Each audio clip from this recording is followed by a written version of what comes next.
Good evening. In compliance with Chapter 551 Open Meetings of the Texas Government Code, I call to order a regular voting meeting of the Board of Trustees of the Austin Independent School District for Thursday, February 23rd, 2023 at 6:43 p.m. A quorum of the board is physically present at the AISD Central Office to conduct this meeting. This meeting is streaming live on AISD TV and Apple TV. It's also being broadcast on cable channel 22 through Spectrum as down broadband and on channel 99 through AT&T Uverse. Closed captioning in English is available on these platforms for individuals who are deaf or hard of hearing. To our audience tuning in remotely and here in person, welcome and thank you for joining us. I did want to see if there's any objection to switching the agenda around a bit before we formally approved it. So right now, after this voting meeting, we are scheduled to have an executive session followed by an open work session, which will be here on the floor and open to the public. But in consideration of our staff, we would like to flip those so the work session happens immediately after the voting meeting. So then the staff can go home, and then we'll have our executive session. So with that configuration, Secretary Boswell, do you have a motion to approve the agenda as I've described it? Yes, I have a motion to approve the agenda where we move the work session above the executive session. Thank you. Thank you. Is there a second? Second. All right, having a motion by Secretary Boswell and a second by Trustee Zapata to approve the agenda as described. All those in favor, please raise your right hand. The motion passes unanimously. So, Secretary Boswell, will you please lead us in the Pledge of Allegiance and the Pledge to the Texas flag? Yes.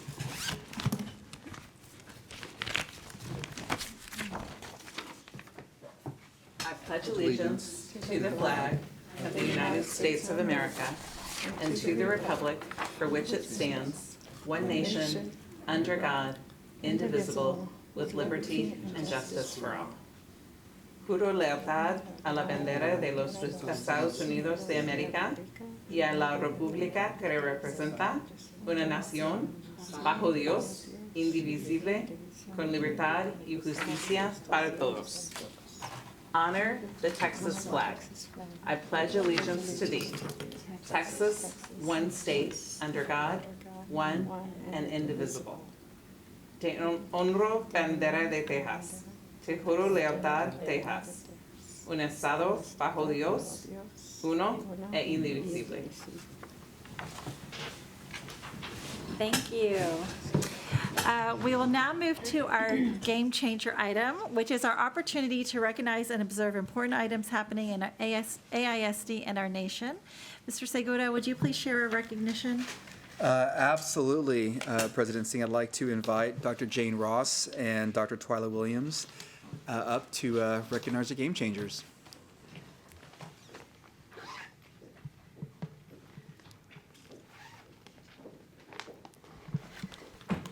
Good evening, Superintendent Segura, President Singh, and entire Board of Trustees. You're in for a treat today. You're in for a treat because you're in special company with our counselors and also all of the 230. I don't know if they're all watching, but most of them are watching and cheering.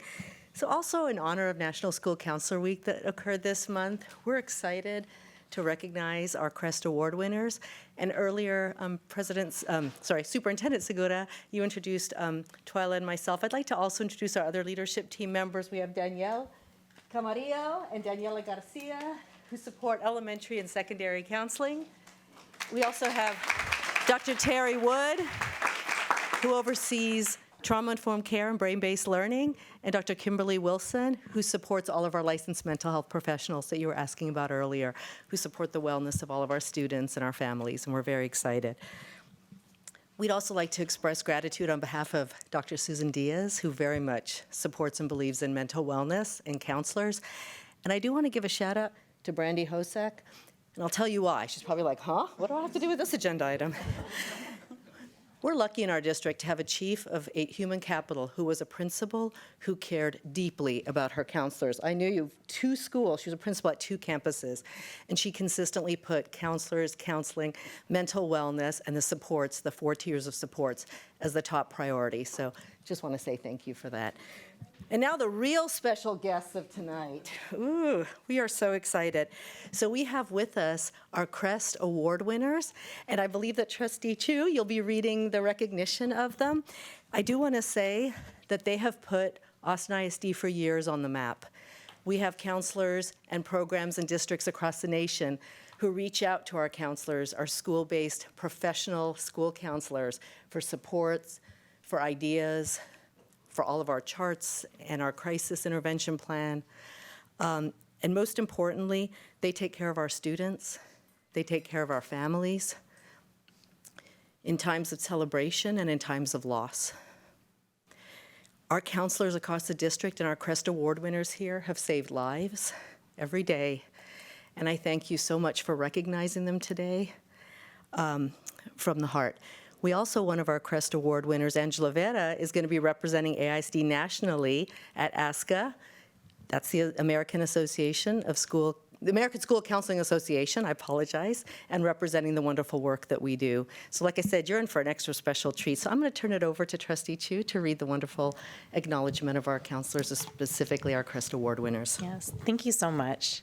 The Board of Trustees takes great pleasure in recognizing 12 elementary schools: Ross Baldwin Elementary School, Baranoff Elementary School, Brentwood Elementary School, Clayton Elementary, Leona Doss Elementary, Jocelyn Elementary School, Willie Kasurik Elementary School, Jodan Mills Jr. Elementary School, Lala Odom Elementary School, George I. Sanchez Elementary School, Summit Elementary School, and Zavala Elementary School for receiving the CREST Award for 2023.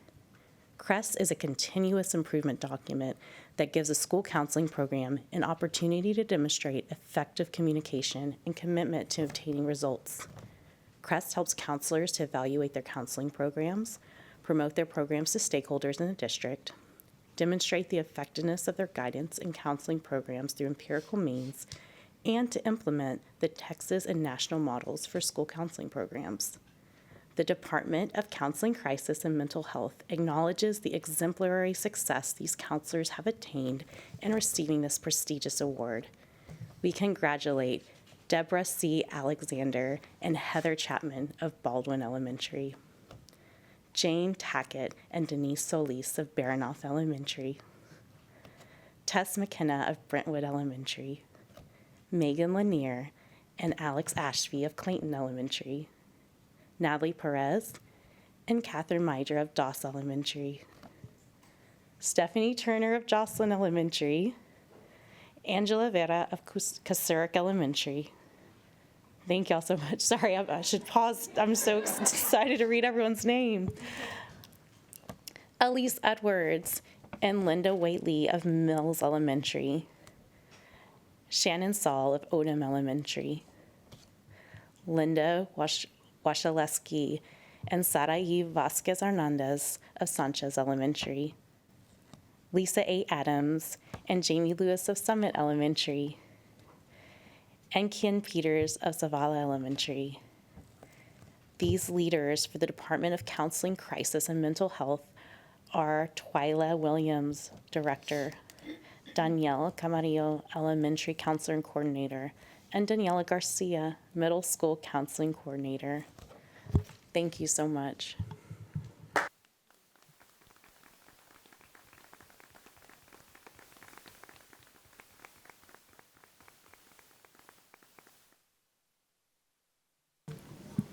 Thank you so much to our counselors. You are the heart of our schools, and we appreciate you. Thank you, Dr. Ross and Dr. Williams. Is it okay to take a moment? May they come up and shake your hands, the counselors? Is that appropriate? Oh, you go to that? I'm great with that. Come on up. Thank you.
right.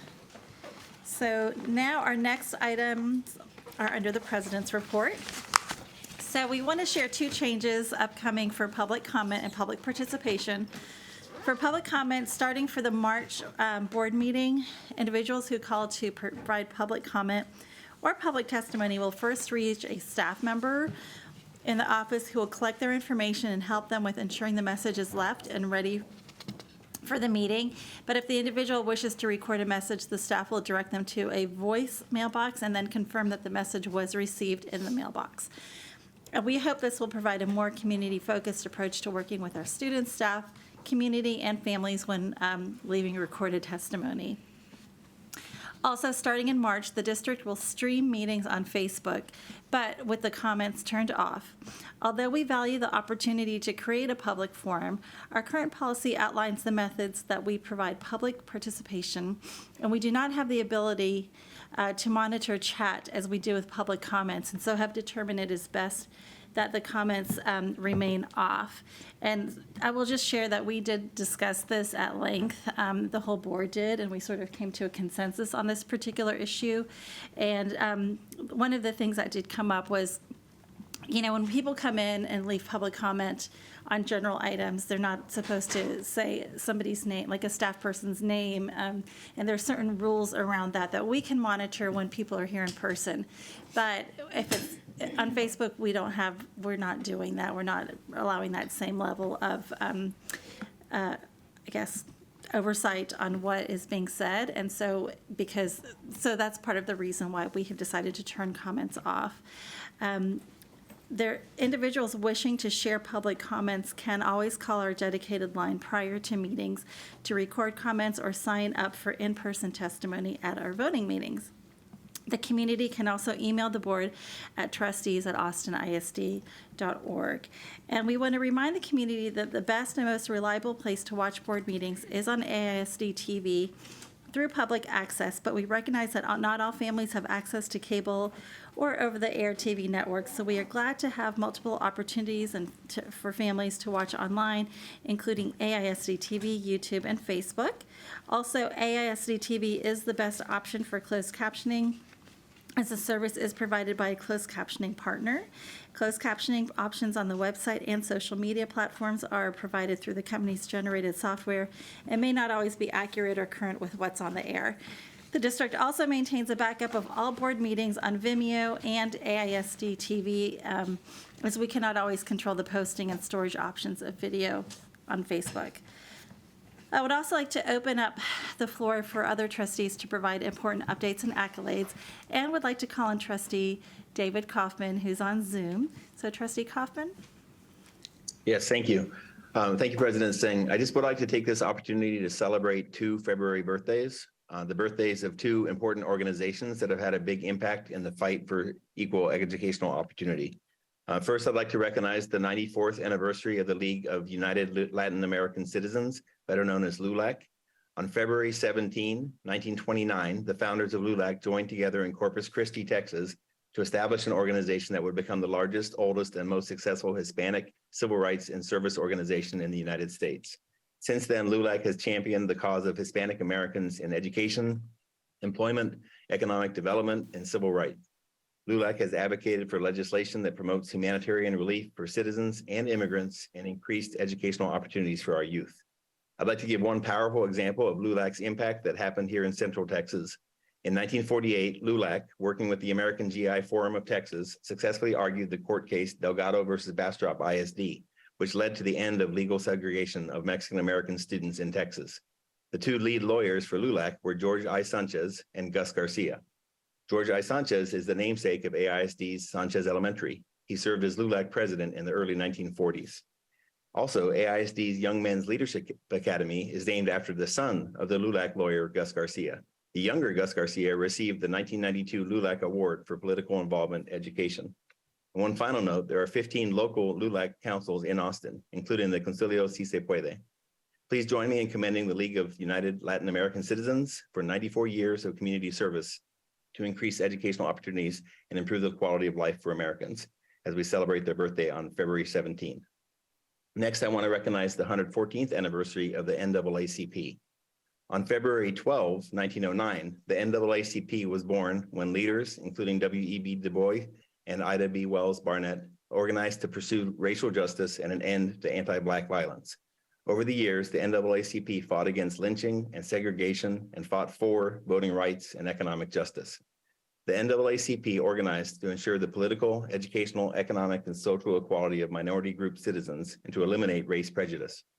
The NAACP works to remove barriers of racial discrimination through democratic processes.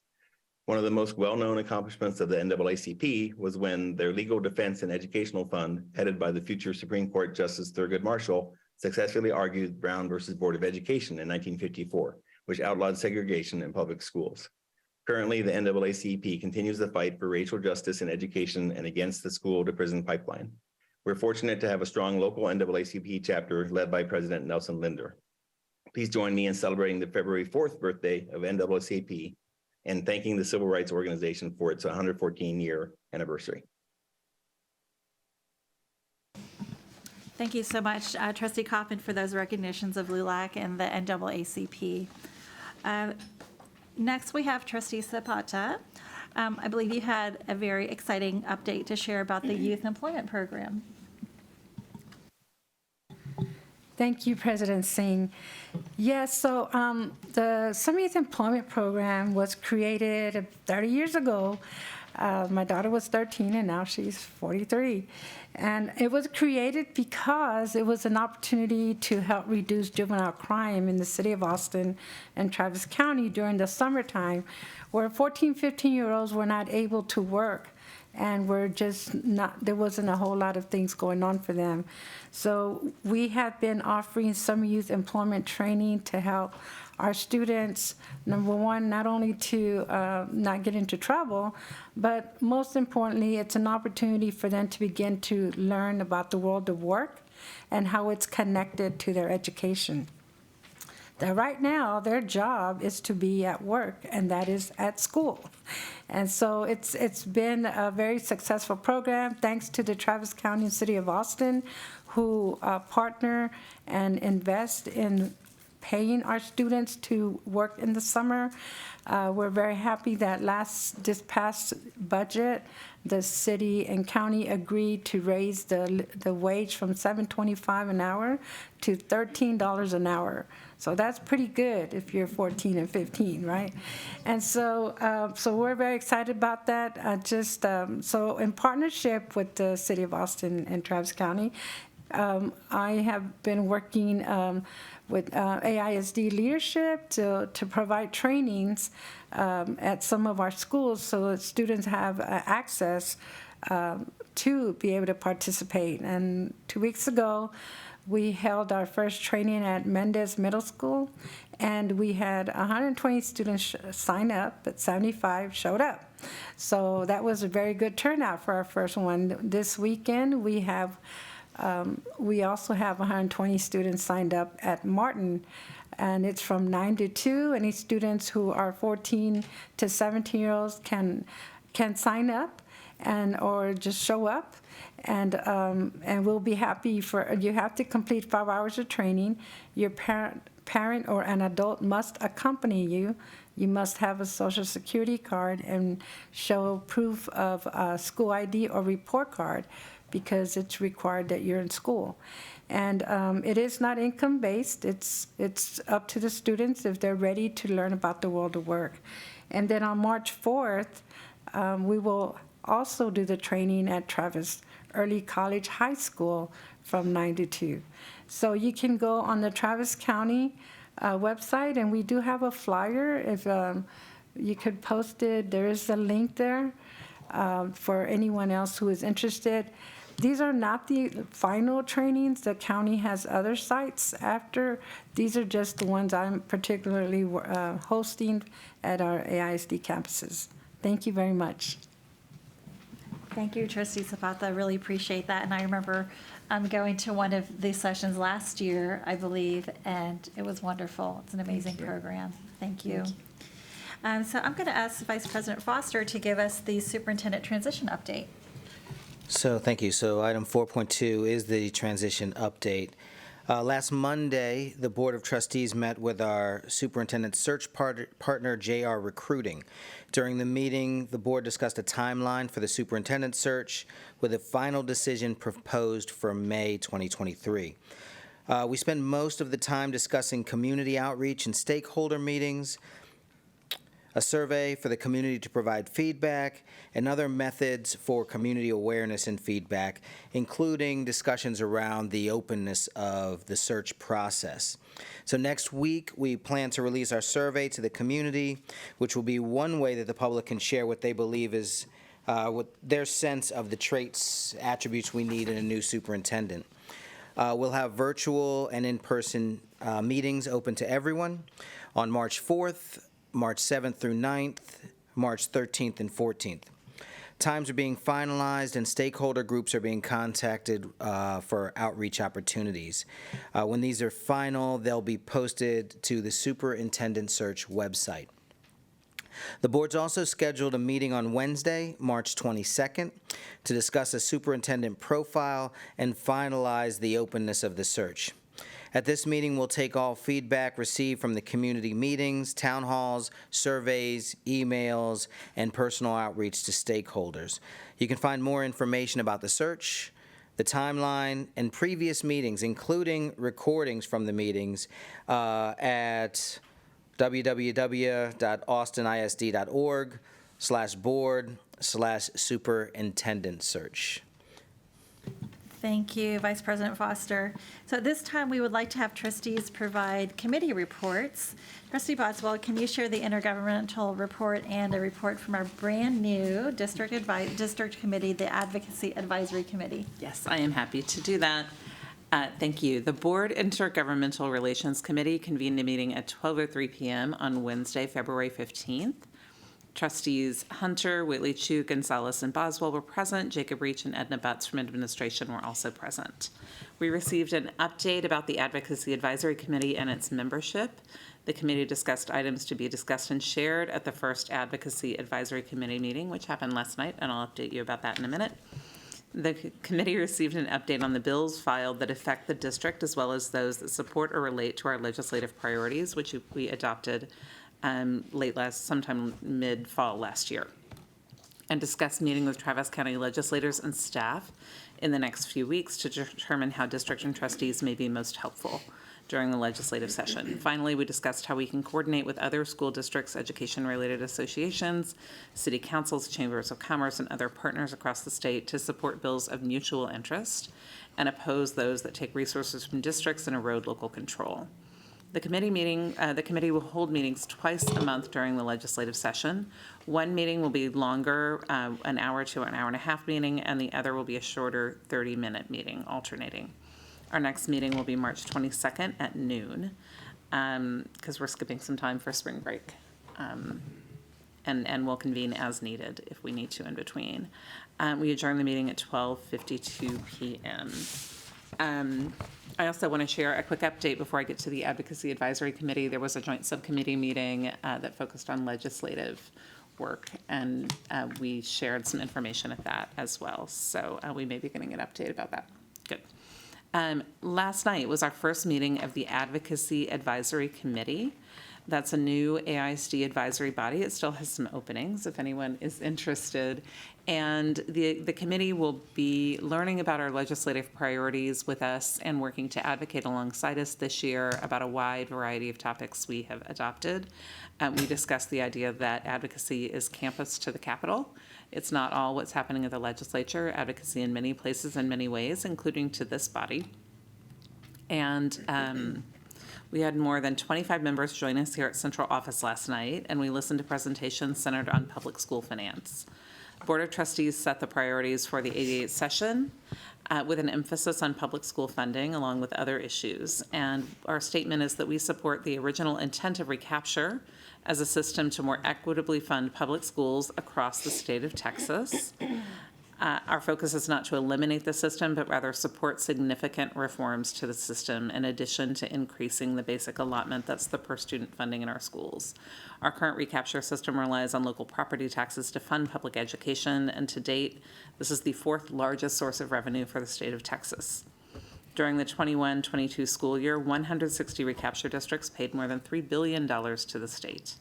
It is estimated that during the 22-23 school year, $5 billion would be paid to the state, which is higher than was estimated in our revenue estimate. And that means that our legislators use recapture dollars to replace other state funding that would have gone to schools. The share from property taxes goes up, and the share of public school funding that comes from the state goes down. And we expect that this committee will help us come together with a unified voice to focus and support the best interests of our students, parents, and teachers. And then we hope this committee will also help us shape the legislative priorities for next session in partnership with our community. For more information, you can visit our website at austinisd.org/legislature for our priorities. And you can learn more about the Advocacy Advisory Committee and apply to join one of the empty spots at austinisd.org/advisory bodies. And for our next meeting, we'll be taking the committee going together to the Capitol to meet with our local legislators and their staffs. Thank you. Yes, Trustee Foster. I might have missed it. Can you share a bit about committee composition in terms of who's on it? Absolutely, I would love to share that. Thank you. That is a good question. We have a seat for one student from each of our Austin ISD high schools. Most, but not all of them, are filled. We have seats for family members, community partners, business representatives. We have staff, teachers, classified staff, administrators, central office employees. It's a broad spectrum of our community. We also sought people with advocacy experience and without, so we have a really broad spectrum of perspectives and interests. I see some people in the room who are on the committee. Thank you. So we really sought a big, broad group, and it's a relatively large committee. There's one in another district in North Texas that has 150 people-ish. We're not that big. We have about 50 spots. So, and great interest. There were 80 people who applied. So, yes, and I am especially excited about our student members who came and really contributed, and a couple of people from UT as well. So yeah, it's really it was a rich conversation, and yeah. Thank you. Thank you. Love that. Thank you.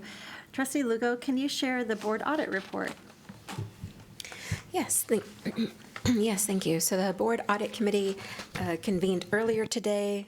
Myself, Trustee Gonzalez, and Trustee Kaufman were in attendance. Due to scheduling and ICE days, today was the first meeting of the year and the first meeting with our new committee members.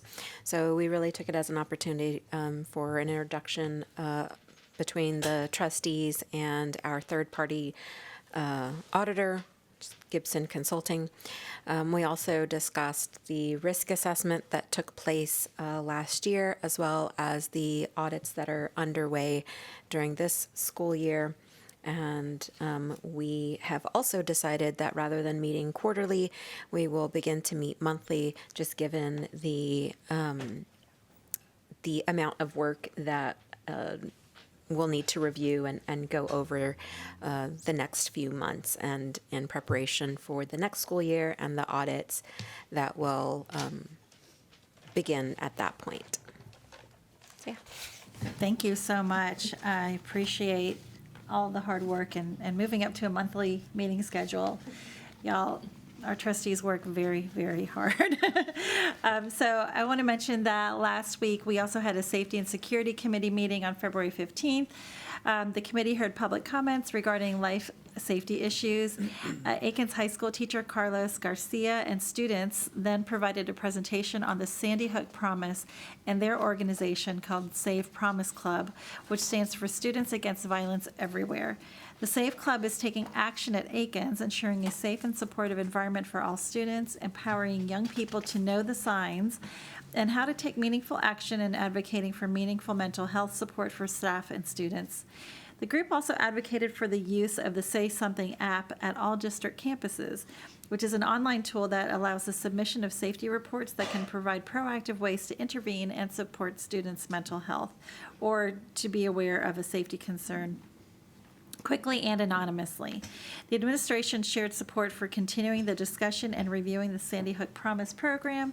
The committee also received an overview of a new training option under consideration by AISD Police for the CRACE program, which is Civilian Response to Active Shooter Events. We had our very own Lieutenant Cox give that training. I think he's here somewhere. And basically, this active shooter training is focused on the avoid, deny, and defend strategy for individuals facing a potential active shooter. Finally, the committee discussed the school safety audits currently happening in Texas and Austin ISD, and the next meeting will be March 21st. My second report is for the joint subcommittee, which Trustee Boswell had mentioned. The joint subcommittee includes representatives from Travis County Commissioners Court, the City of Austin, council, and trustees. Our members are myself, Trustee Zapata, and Trustee Lugo, and this was the first joint subcommittee meeting since the election. So the meeting started with introductions and a brief overview of the committee. AISD provided a presentation of legislative priorities and district budget priorities. This was led by AISD CFO Ed Ramos, and Trustee Boswell was also able to provide information on Austin ISD advocacy efforts, and our focus on increasing the basic allotment, which would benefit all schools across the state. Edna Butts and Jacob Reach were also in attendance. The City of Austin also provided an update on affordable housing and their 2018 and 2022 bond work. Trustee Zapata requested more involvement on how the committee can best address housing needs and share resources between the governmental entities. Written reports were also provided on the resilience hubs in Austin, which provide a safe location for community members during emergency events. A future agenda item was added that would include an update from the City of Austin on the Homeless Strategy Office and their work to help provide housing with the community. Future updates would also include a legislative update, child care strategies in the area, and food and housing strategies. And the next meeting will be held in April at the Austin ISD boardroom. Trustees, are there any other committee or training reports to share tonight?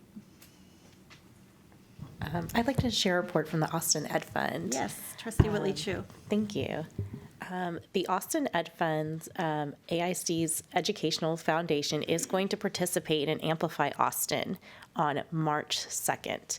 And with your support, they hope to raise $55,000 for Austin ISD students and teachers.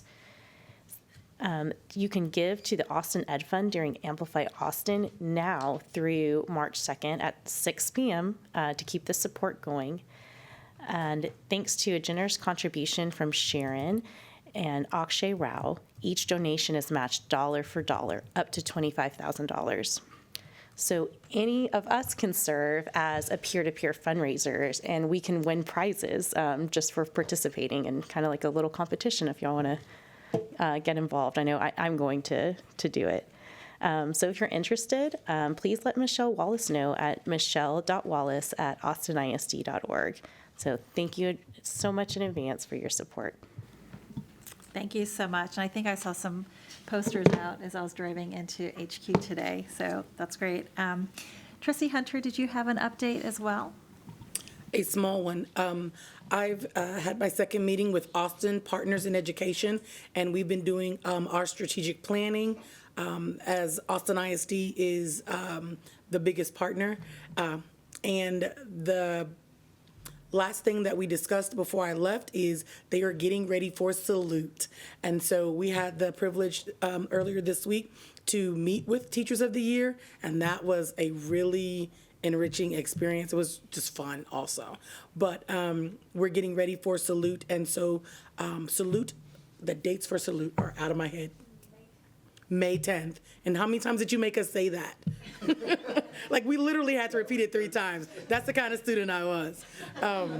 So yes, May 10th, and so excited to celebrate our classroom teachers, our classified staff, our campus administrators. And so again, May 10th, Performing Arts Center on May 10th. Thank you. Do we have any other committee updates or training reports to share? Okay. So thank you all. The next item is the superintendent's report. So Take it away, Mr. Segura. Absolutely. Thank you, President Singh. Very excited to provide the interim superintendent's report. And so, it's been a good many weeks now, and we're definitely moving along quite well. We do have a presentation here. One of the things that we've been doing is continuing to focus on the priorities and all the work that must continue as we go through this transition. And one of the things that I've been working with the team on, and really I communicate at each and every time that I have the opportunity to, is that we're trying to build around values, not issues. A lot of my observations in this role have been that we continue to kind of react instead of be responsive. And so as we work not only in the board work session later today, but also in all the work that you'll see come out of the administration, it's around building those systems to address those values, right? To really make sure that what we're doing truly responds to the core values of this organization. So just a quick reminder of those priorities. We'll continue to discuss them, communicate them at each and every opportunity. You see them here, and again, we'll have that continued conversation later in the afternoon or in the evening. One of the updates I wanted to provide to our community as well as to the board is the work around the ERP. And it's the Enterprise Resource Platform. For those of you that do not know what ERP means, I did not know that for quite some time, but I certainly do now.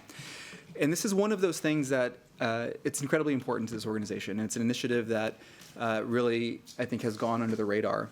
And as you see on slide 5, what this effort will endeavor to do is to consolidate and collapse so many different processes that we have within the organization. Right? It'll streamline multiple workflows, allow for significant efficiencies, and that work has been ongoing. It started quite some time ago, but we are moving towards a critical milestone. Some of the benefits of this endeavor include the ability to improve our cybersecurity standards, and also recognizing that, our entire system relies on data, right? And this data has to be managed. It has to flow through the system. It has to be able to be reported on and provided to all of those individuals who need it in a seamless manner. And I will tell you, at this point, that is not the case. And so as we think about some of the benefits, we'll have improved customer service. Some of those opportunities were just communicated at the last information session by our Chief of Technology, Oscar Rodriguez. We talk about data sharing, accountability, end-to-end process visibility, and again, increased efficiencies. One of the things that I certainly want to share with you all as I've met with principals and teachers over the last several weeks is many of their frustrations actually can be distilled down into data and just the number of processes that we have to go through to actually pull information out to support our students. And so I'm really trying to work and connect this larger initiative to that kind of simple, kind of known experience that many folks in this organization kind of work through. We are expecting to be through the full implementation by July 1, 2023. This is going to require a very aggressive schedule that will allow us to have 3 months of testing. One of the things we have to do is we have to make sure that once it's launched, it works. And it has to work extremely well, which means we have to test. I am working closely with the teams to provide that support. It will include every single division within this organization, and we're moving very quickly towards that goal. One of the things that I think about, if I think about nightmares that I have, it's payroll, right? I want to make sure that every single individual in this organization gets paid in a timely manner, and this system is the foundation for that. And so we have to get it right, which is why testing is absolutely critical.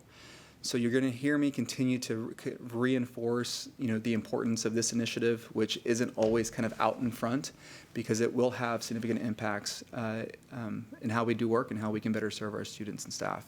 So just wanted to highlight that for the board as well as for our community. Moving on to the 2022 bond program. As you all know, just this past November, we were successful in passing a $2.44 billion bond program. Yes, I will say that again, $2.44 billion. We do have a video that I'd like to share with our community as well as with our trustees before I carry on to the next couple slides.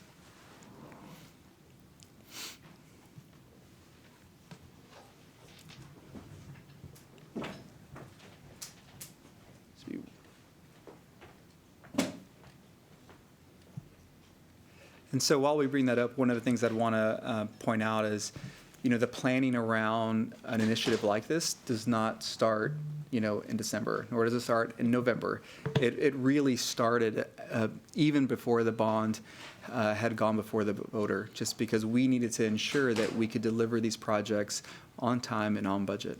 And so there's been so much work by the administration, by our partners, by our school communities to plan and develop these schedules. And so now we're at a point where we can begin to communicate with all of our school communities around the expectations of each of these projects, as well as when we'll start the campus architectural teams, the sequence of work, and also, what the engagement process will look like for each of these projects. We're very excited about that, and this week kind of represents the launching of all that great work. I think we're very close. Fantastic.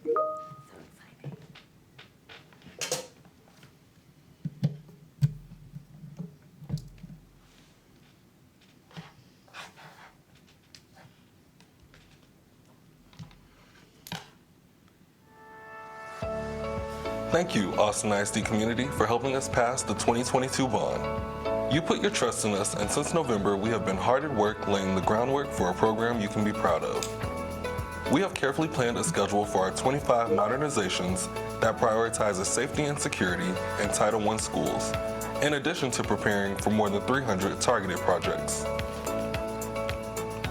The targeted projects, such as locks, fences, and HVAC systems, will mostly take place over the summers, and we'll be working with individual schools to roll these out. Since you passed the 2022 bond, we have already secured the initial funding to get the program started and are on track to deliver what we promised on time and on budget. A bond of this magnitude doesn't benefit only our students. We will also be prioritizing local and historically underutilized businesses to work on these projects. Thank you for placing your trust in Austin ISD. We are so excited for what the next 5 years has in store for our students, our staff, and our community. Thank you. And so we're going to be, we have a very aggressive communication engagement strategy around the entire bond program. You'll see videos continue to come out as we move through these projects. As we move on to the next slide, you'll see the final schedule for modernization projects. In addition, you'll see the 300 additional projects on our website, again, focusing on HVAC, systems, locks, mechanical systems, and so forth. One of the things that I'm very proud of is that the sequence of projects, the scheduling of the projects, really embrace the work that came out of the long-range planning process, identifying historically underserved student groups, and just recognizing that getting those projects off the ground sooner than later and prioritizing those in the schedule was critical. So there's alignment. We've been able to identify how we're serving those groups and also the sequence of schedules and projects. So very excited about that. So as we move on to the next slide, I want to just communicate to everybody that we've updated the website. And here you can learn about the improvements planned for the specific campuses that were included in the bond book. Yesterday, we did hold a very successful lunch and learn with our local media to provide them with an update and overview of next steps. I'm extremely excited about the work ahead and just really, really proud of all the work the team has put into this and just ready to get going. So as we move on, I'd like to talk about AISD celebrations. The first will be Black History Month. So February is Black History Month. Austin ISD has had many events in observation of Black History Month, including the first annual raising of the Pan-African flag, a choral reading of Dr. Martin Luther King's I Have a Dream speech, and a profile series on Black leaders and pathbreakers for whom Austin ISD schools are named. The centerpiece of our observance will be our 40th annual African American Heritage Celebration and Award Ceremony this Friday at 6:30 p.m. at the Performing Arts Center, hosted by students, family, and staff of Travis Early College High School. I will be there. The celebration is free and open to the public, and I'm excited to see everybody there. This year's Black History Month celebrations were made possible by Austin ISD staff and community members who collaborated to create an extensive array of events for students, staff, and families. I want to recognize Stacia Pascal from our Social Emotional Learning and Cultural Proficiency and Inclusiveness Department, who led the effort and went way above and beyond. We are grateful to the following partners and sponsors who specifically supported the African American Heritage Celebration and the Anderson Yellow Jackets film screening, Austin Alumni Chapter, Delta Sigma Theta Sorority, Austin Film Society, Austin PBS, Capital City Chapter of Top Ladies of Distinction, Town Lake Chapter of the Links, Austin, and the Austin Ed Fund. Each partner will receive a certificate of recognition from myself and the Board of Trustees. We are grateful for these community partners who invest in such meaningful ways to support our students, campuses, and families. Career and Technical Education Month. February is CTE month, and we are highlighting our wonderful CTE programs by celebrating teachers and students. CTE has more than 21,000 students and over 300 teachers. We are honored to have two CTE teachers who are teachers of promise, Alicia Nimrick at Lamar Middle School and Veronica Estrada at Clifton Career Development School, and 6 who are Teachers of the Year for their campuses, Enrique Vasquez at Lively Middle School, Gina Shea at Clifton Career Development School, Justine Lashley at Bailey Middle School, Del Mann at O'Henry Middle School, Sherry Shimray at International High School, and Chantel Willie at Lhasa High School. Our communications team did a fantastic job of helping us highlight some outstanding CTE students in a campaign that showcased those students on the website, social media, and other outlets. All right, we are extremely proud of Nick Lebo, one of the phenomenal CTE teachers at Austin High, who has been selected as the CTE State Teacher of the Year for CTAT, and that means Career and Technical Association of Texas. Coach Nicholas Lebo wears many hats for our district. He is a varsity football and golf coach, in addition to serving as CTE departmental chair and teaching business education. Coach Lebo holds degrees from the University of Texas, including a master's in sports management. He has been with the district for nearly 12 years. Coach Lebo will now represent CTE on a national level. Congratulations, Coach Lebo. We are absolutely. We're also rebranding our internal newsletter, social media platforms, and working on our outward-facing marketing campaign to better explain CTE programs, as well as feature more teacher and student success stories going forward. All right, moving on. McCallum, journalism star.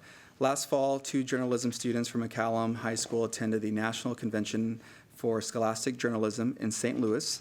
Alice Scott, a junior, was recognized as National Broadcast Journalist of the Year. Her submission included 5 video stories along with a written statement about her work.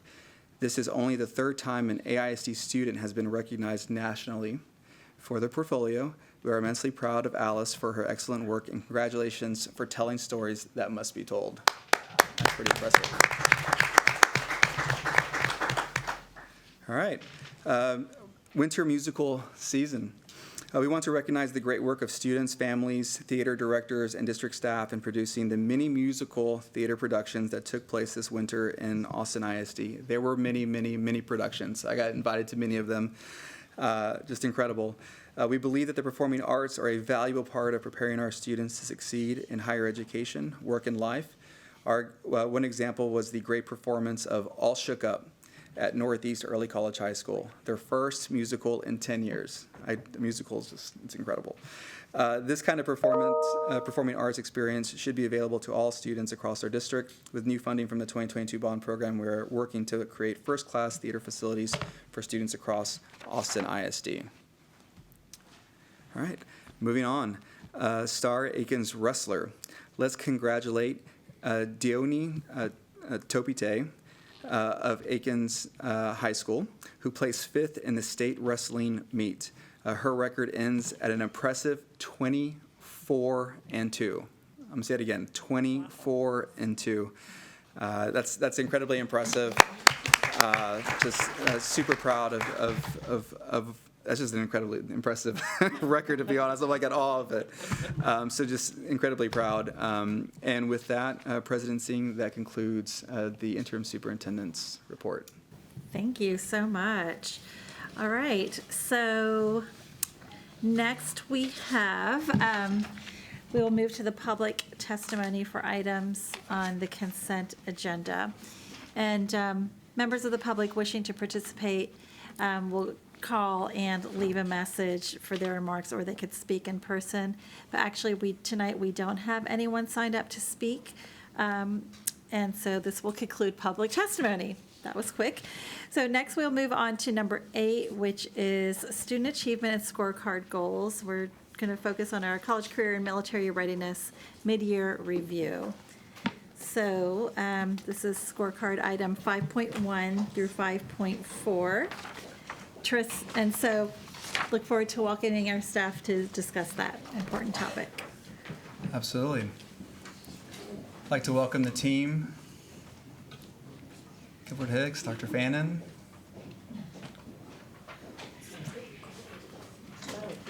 Oh, we did. From the hearing. Oh, that was from the hearing. No, we didn't have any. Okay.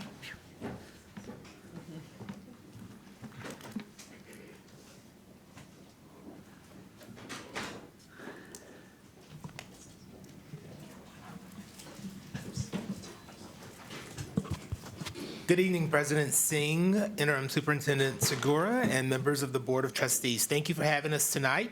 My name is Gilbert Hicks, and I am the Interim Chief of Schools for Austin ISD. And with me tonight, I have, I'll go in order, Elizabeth Severance, who is the Director of Advanced Academics, Dr. Creslin Fannin, who is the Executive Director of Early College High Schools and PTEC, and Tammy Caesar, who is our Director of CTE.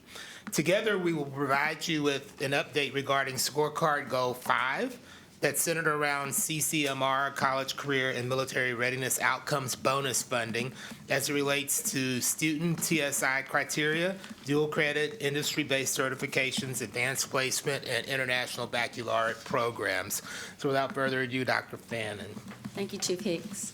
Good evening, President Singh, Superintendent Segura, and Board of Trustees. So excited to be here tonight to talk to you about Goal 5. So in order to be eligible for the CCMR Outcomes Bonus, annual graduates, they need to meet the TSI criteria for college readiness standards on the SAT, the ACT, or the Texas Success Initiative assessments for 3 student groups. So the first, annual graduates who are economically disadvantaged. Second are the annual graduates who are non-economically disadvantaged. And third are the annual graduates who receive special education services. So our presentation tonight, it will focus on the CCMR student achievement of the annual graduating class of 2020 and 2021. The 2020 and 21 graduates experienced an educational pandemic with challenges which pivoted our instruction. It also pivoted their learning and assessment methods. Needless to say, like you talked about, Trustee Boswell, we had to make some adjustments with all of those challenges that we did experience. So in our September 2022 board meeting, we shared that the preliminary estimates for Goal 5 was 34%, which was released by TEA in February of 2022. So this preliminary estimate, it was based on actual Texas Success Initiative criteria, the TSI, and industry-based certifications, IBCs. But the actual direct-to-college enrollment records, it was not finalized at that particular time when we presented. So what this means is that we didn't have actual college enrollment in the fall because those graduates, they graduated in June and then you have to wait until they enroll in fall into the college. And then TEA calculates that information in the spring, and then they produce the report. So just kind of wanted you to follow me with that cycle of reporting. So today, what we can share is that 33% of the 2020 annual graduates met the College and Career Readiness Outcomes Bonus criteria, the CCMR OBs. So this particular table that you see before us, it demonstrates our overall Goal 5 progress, which actually increased overall by 4-point difference between our 2019 and 2020 graduates. So follow me on this chart in red, with Goal 5 being the overarching goal. 2020, 2021, we actually had 29%. And then you'll see 21, 22, our actual was at 33%. So I'm gonna move down on to GPM 5.1. And I want you to focus in on the TSI criteria and our economically disadvantaged students, where it says that we were going to increase from 46% to 72% by August 2026.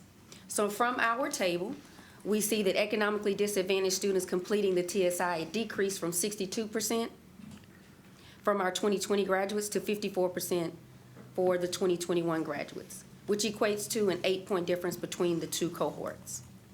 And so again, Trustee Boswell, you asked earlier in the public hearing about the challenges that we experienced. And I wanted to make sure that I went over those with you, and I really do appreciate Ms. Hanson sharing that information. She's right on target. This was during our virtual year of instruction, where we had to really balance a series of challenges as it related to college readiness assessments. We had the Texas Higher Education Coordinating Board that changed the assessment from TSIA to TSIA2. Where they did the combination of English language arts in the reading section to make that all in one. And then we also had our students who only had to pass the math or the reading section to meet the CCMR bonus outcomes. Some more challenges is that the test administration, it moved primarily online via Zoom, where our proctors, they actually could only proctor about 5 students at a time, and they had to rotate in and out of these breakout rooms when they were proctoring the test to ensure the test security. And that reduced our testing capacity. We typically had an average of about 30 scholars at a time that would take the TSI in one room. And then the College Board, they actually allowed for cancellations of many of our general Saturday administrations that we host right here in Austin ISD on our campuses for SAT and ACT due to the COVID safety concerns for the spring 2020-21 and school year 21-22. And then lastly, one of the challenges that we had was that just across the country, many colleges across the country and the state, they adopted test optional admissions policies for the 2020 and 21 and 21-22 school year. And what that means is that those students, they didn't have to take or submit an SAT or an ACT in order to be considered for college admissions. And so the effect of all of this is that the SAT and ACT, which also serve as an exemption for the TSI, this was something that was no longer required. So I just kind of wanted to make sure we address those challenges that you mentioned earlier.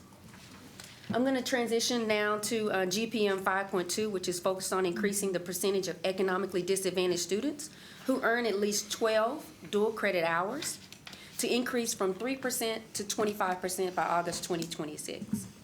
So 13.4% of our economically disadvantaged 2020 grads and 14.5% of our economically disadvantaged 2021 annual graduates earned at least 12 hours of dual credit. And we really want to give thanks to our traditional dual credit programs that we have here in Austin ISD for our 11th and 12th graders. Also our early college, high school, and P-TECH programs that we have with Austin Community College. Our partners from the University of Texas at Austin with on-ramps. All of those collectively, we've been meeting to help us get to that target goal. And we're continuing to collaborate with our high school campuses to ensure that we meet that 25% goal. Next, we're going to move to GPM 5.3. It's focused on increasing the percentage of economically disadvantaged students who earn an industry-based certification from TEA's approved list from 5% to 15% by August 2026. Our data table, it demonstrates that our economically disadvantaged students slightly increased by 1 between our 2020 and 2021 annual graduates. So in context for this, the majority of our industry-based certification assessments, they really do occur during the second half of the spring semester in our CTE senior level courses. So when the schools were closed in March of 2020 in our initial response to COVID, our CTE teachers, they were unable to administer the majority of their IBC exams. Those exams such as ServSafe Manager that we have in our Hospitality and Culinary Arts program, as well as Patient Care Technician that we have in our Health Science Academy programs of study. And so lastly, I want to make sure that we review GPM 5.4, take a look at this data, which focuses in on increasing the percentage of economically disadvantaged students who complete at least one advanced placement or international baccalaureate course to 30% by August 2026. So what I want you to note here is that this is the only GPM that includes data from current 9th grade through 12th grade students. So previously, those GPMs only include annual graduates. This GPM 5.4 is current 9th through 12th grade. And so with that, for school year 21-22, 16.3% of all economically disadvantaged 9th to 12th graders completed an AP or an IB course. So for that additional context, what we know is that non-Title I campuses currently provide more AP and IB courses, and that those are our campuses with lower percentages of economically disadvantaged students. So one action step that we know that we have to take is that we need to include, and we're going to be including the Universal High School Choice Sheet, which will also allow for more students to have voice and have choice, which would really dramatically improve our AP course participation. We're also providing direct family outreach about the benefits of taking those AP and IB courses. And we're going to be sharing the disaggregated percentages with campuses for them to reflect on how they can improve at their campuses and how we can better support them as well. Next slide. So before we take a look at this next chart, I want to make sure that I remind us that the data that's being reported by TEA for our overarching goal, Goal 5, it is reported with a 2-year lag.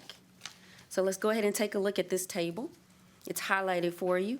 And what you will see is that we finalized the CCMR outcomes bonus for the 2020 annual graduates. TEA designates, in order to qualify for an outcomes bonus, schools and districts must exceed minimum thresholds for college, career, and military readiness as follows. So in reviewing this first table, and we're going to move across the highlighted columns, what you'll see is that for our economically disadvantaged scholars in 2020, we had 1,836 annual graduates. When you move across the row, the next highlighted column shows TEA designated threshold of 11%, that's the minimum, which is about 201 graduates. And then when you move to the last highlighted row, Austin ISD had 411 annual graduates above that minimum threshold. And in the next row, for our non-economically disadvantaged graduates, we had 2,688 annual graduates who were non-economically disadvantaged with a TEA designated threshold of 24%, which equates to 645 graduates. And what you will see is that Austin ISD had 1,145 annual graduates above that minimum threshold. Moving to the final row for the scholars receiving special education services, we had 440 annual graduates receiving special education services. And so there is no TEA threshold, meaning all 42 of those scholars receiving special education services that met that criteria, they were eligible for the CCMR outcomes bonus. And we'll also see that they generate funding for the 42 special education scholars, but we know that we've got a lot of work to do, and we can do better with serving our students that are receiving special education services. And I personally have been working with Dr. Drew Robinette, she's here tonight, collaborating with her on identifying these 42 scholars and just really reviewing their academic records, seeing what those best practices are and so how we can replicate this from what we know about those 42 scholars. We want to make sure that we create an action plan and that we share that out with our special education stakeholders. So moving to the chart at the bottom of this slide, our chart here breaks down the 33% of our economically disadvantaged 2020 annual graduates who met the CCMR outcomes bonus criteria by student groups. So the two student groups that we are most concerned about are emerging bilingual students and our students receiving special education services. And in collaborating with our members from the district CCMR team, from the multilingual education team and special education team, we explored what would be some points of inquiry for us, and what are those best practices that could really be some points that we needed to be intentional about our efforts with these student groups. And as I mentioned earlier, we're really going to do a deeper dive on how we can learn more about the 42 scholars who received the special education services, how they met those CCMR outcomes bonus. And what we did is we've launched a dual credit program at Greenleaf Neurodiversity Community Center. And we are collaborating with our special education department to learn more about those graduation plans and how they're determined for the scholars who are receiving special education services. So really excited about the work that we're doing with Greenleaf Neurodiversity Community Center. And in regards to our emerging bilingual scholars, after we consulted with our team and our colleagues from the multilingual education team, we decided that we knew we needed to develop progress monitoring efforts to identify who our advanced and advanced high emergent bilingual scholars are, which is determined by TELPAS, and review if that group has taken the TSIA2, and connect with our emergent bilingual scholars to our college access service providers. And so we know that we need to work together a lot more, and we know that we cannot work in silos. We have to come together and work with our teammates here in Austin ISD. So this next slide, oh boy, Chief Hicks is excited about this too, and so am I. We really wanted to share our CCMR outcome bonus progress for our economically disadvantaged students compared to the state of Texas. So this red line that you see, it indicates the percentages of Texas economically disadvantaged annual graduates who have met the CCMR outcome bonus criteria. And what you will see above that, and trending higher, is the blue line that indicates the percentage of Austin ISD annual graduates who have met the CCMR outcomes bonus criteria. So we are truly excited that for 2020, 33% of our economically disadvantaged annual graduates meet the CCMR outcomes bonus criteria, compared to the 10.5% for all economically disadvantaged students in the state of Texas. So we're really excited. You can give a round of applause for that we're trending higher than the state. We're really excited and grateful for the hard work that our teachers have accomplished during this unprecedented time with our COVID challenges.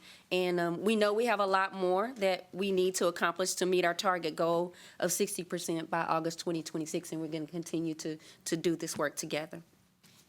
Next slide. Okay. Our final chart here for the scorecard presentation, we're going to take a look at our economically disadvantaged student groups in relation to the goal progress measures 5.1 to 5.4, which is 1 year in lag. So before we dive into this chart, it shares information regarding our student populations, and I wanted to make sure that you were aware about the format of this particular chart.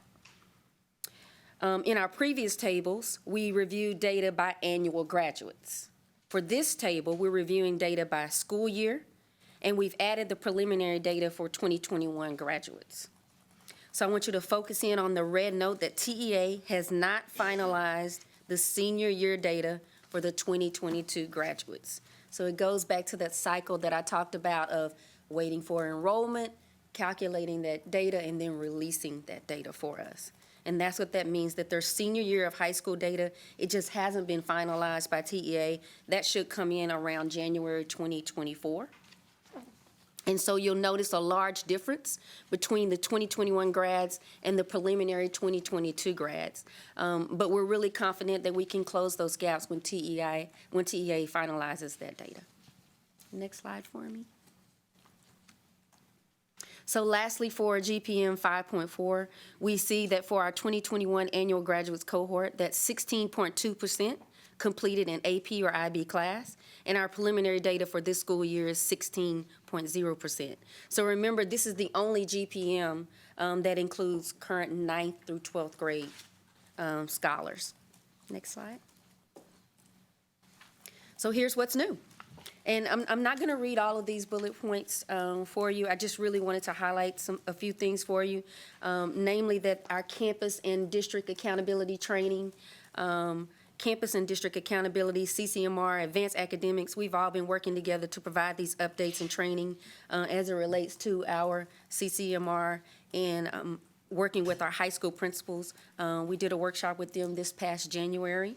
The CCMR department, we've been following up and supporting our high priority campuses and training their campus teams as well, going over to those campuses and pulling together some people from their campuses to really dig deeper.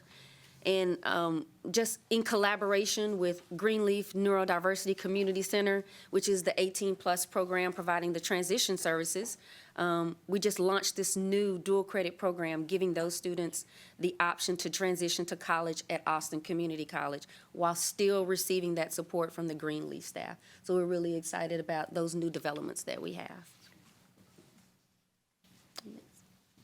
And so throughout the school year, the College Career Military Readiness Department, we facilitated 4 different mastery prep professional development opportunities for our teachers and staff to learn more about the Texas Success Initiative Assessment 2.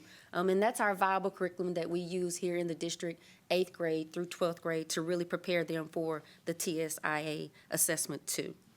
Working with Mastery Prep to implement that into their daily instruction and really hosting their own campus TSIA2 academic preparation boot camps and workshops for us. And in collaboration with our advanced academics team, we've been working to incorporate our college access partners like API, Breakthrough Central Texas, Gear Up, supporting those 2024 annual graduates, our AVID team with TSIA2 preparation as well. So excited we're bringing all of these teams and departments together to work together and collaborate to help all of our scholars. Next slide. All righty. So the CCMR department, in collaboration with Austin Community College's High School Relations Office, we had to do a shift in our memorandum of understanding. Previously, that agreement was only for 1 year, and we shifted to a 3-year agreement with them so that we could build a long-term sustainability plan for our dual credit programming. And in regards to our PTech, our Pathways Technology and Early College High School programs, we made a significant shift with our course sequence change. So in our prior years, what you would see is that our students were required to pass the TSIA2 in English Language Arts and Reading section to take their final dual credit classes, to take their first dual credit courses, which was the EDC 1300. So we made a shift. We collaborated with Austin Community College. We collaborated more with E3 Alliance, collaborated more with just our CCMR team here in the district to make sure that we made that strategic shift to move our 4-year crosswalks and move that up to the workforce readiness courses that don't require the TSI readiness. And so what that means is that by the end of the 10th grade year, our PTech scholars will already meet the 12 college credit hours in this GPM. And that's a really significant change because typically they wouldn't begin their college journey until they pass the TSI. And some of them never got to start their journey at Austin Community College. So it's really helpful for us to make that shift of putting those level 1 certificates that begin with the workforce readiness classes at the front end of that sequence of courses so they can go ahead and begin their college journey. That's a significant change that I really wanted to say thank you to Austin Community College and Chancellor Rhodes for helping us to work on that. We also made sure that in supporting our campuses, having joint implementation plans for our advanced placement and on-ramps programs. And this way, our campus administrators can really develop a holistic advanced course plan for their students based on student choice and through our new universal choice sheets. And we really want to thank our counseling department for helping us with that and collaborating with us. And so this is the strategy that will also have a positive impact on GPM 5.4 as well. So I'm going to go ahead and pivot to my amazing CTE director, Ms. Tammy Caesar, and let her talk to you about GPM 5.3. Good evening. When the Texas Education Agency published the third version, say that again, the third version of the IBC list, they changed a lot on us this year. We also had to align our CTE programs of studies with that list. The previous years, you could just have a IBC and it didn't have to align. So that was like a big shift in our work that we were doing. So we've been working with the district and campus leadership teams to align that and make sure that we're offering the correct IBC.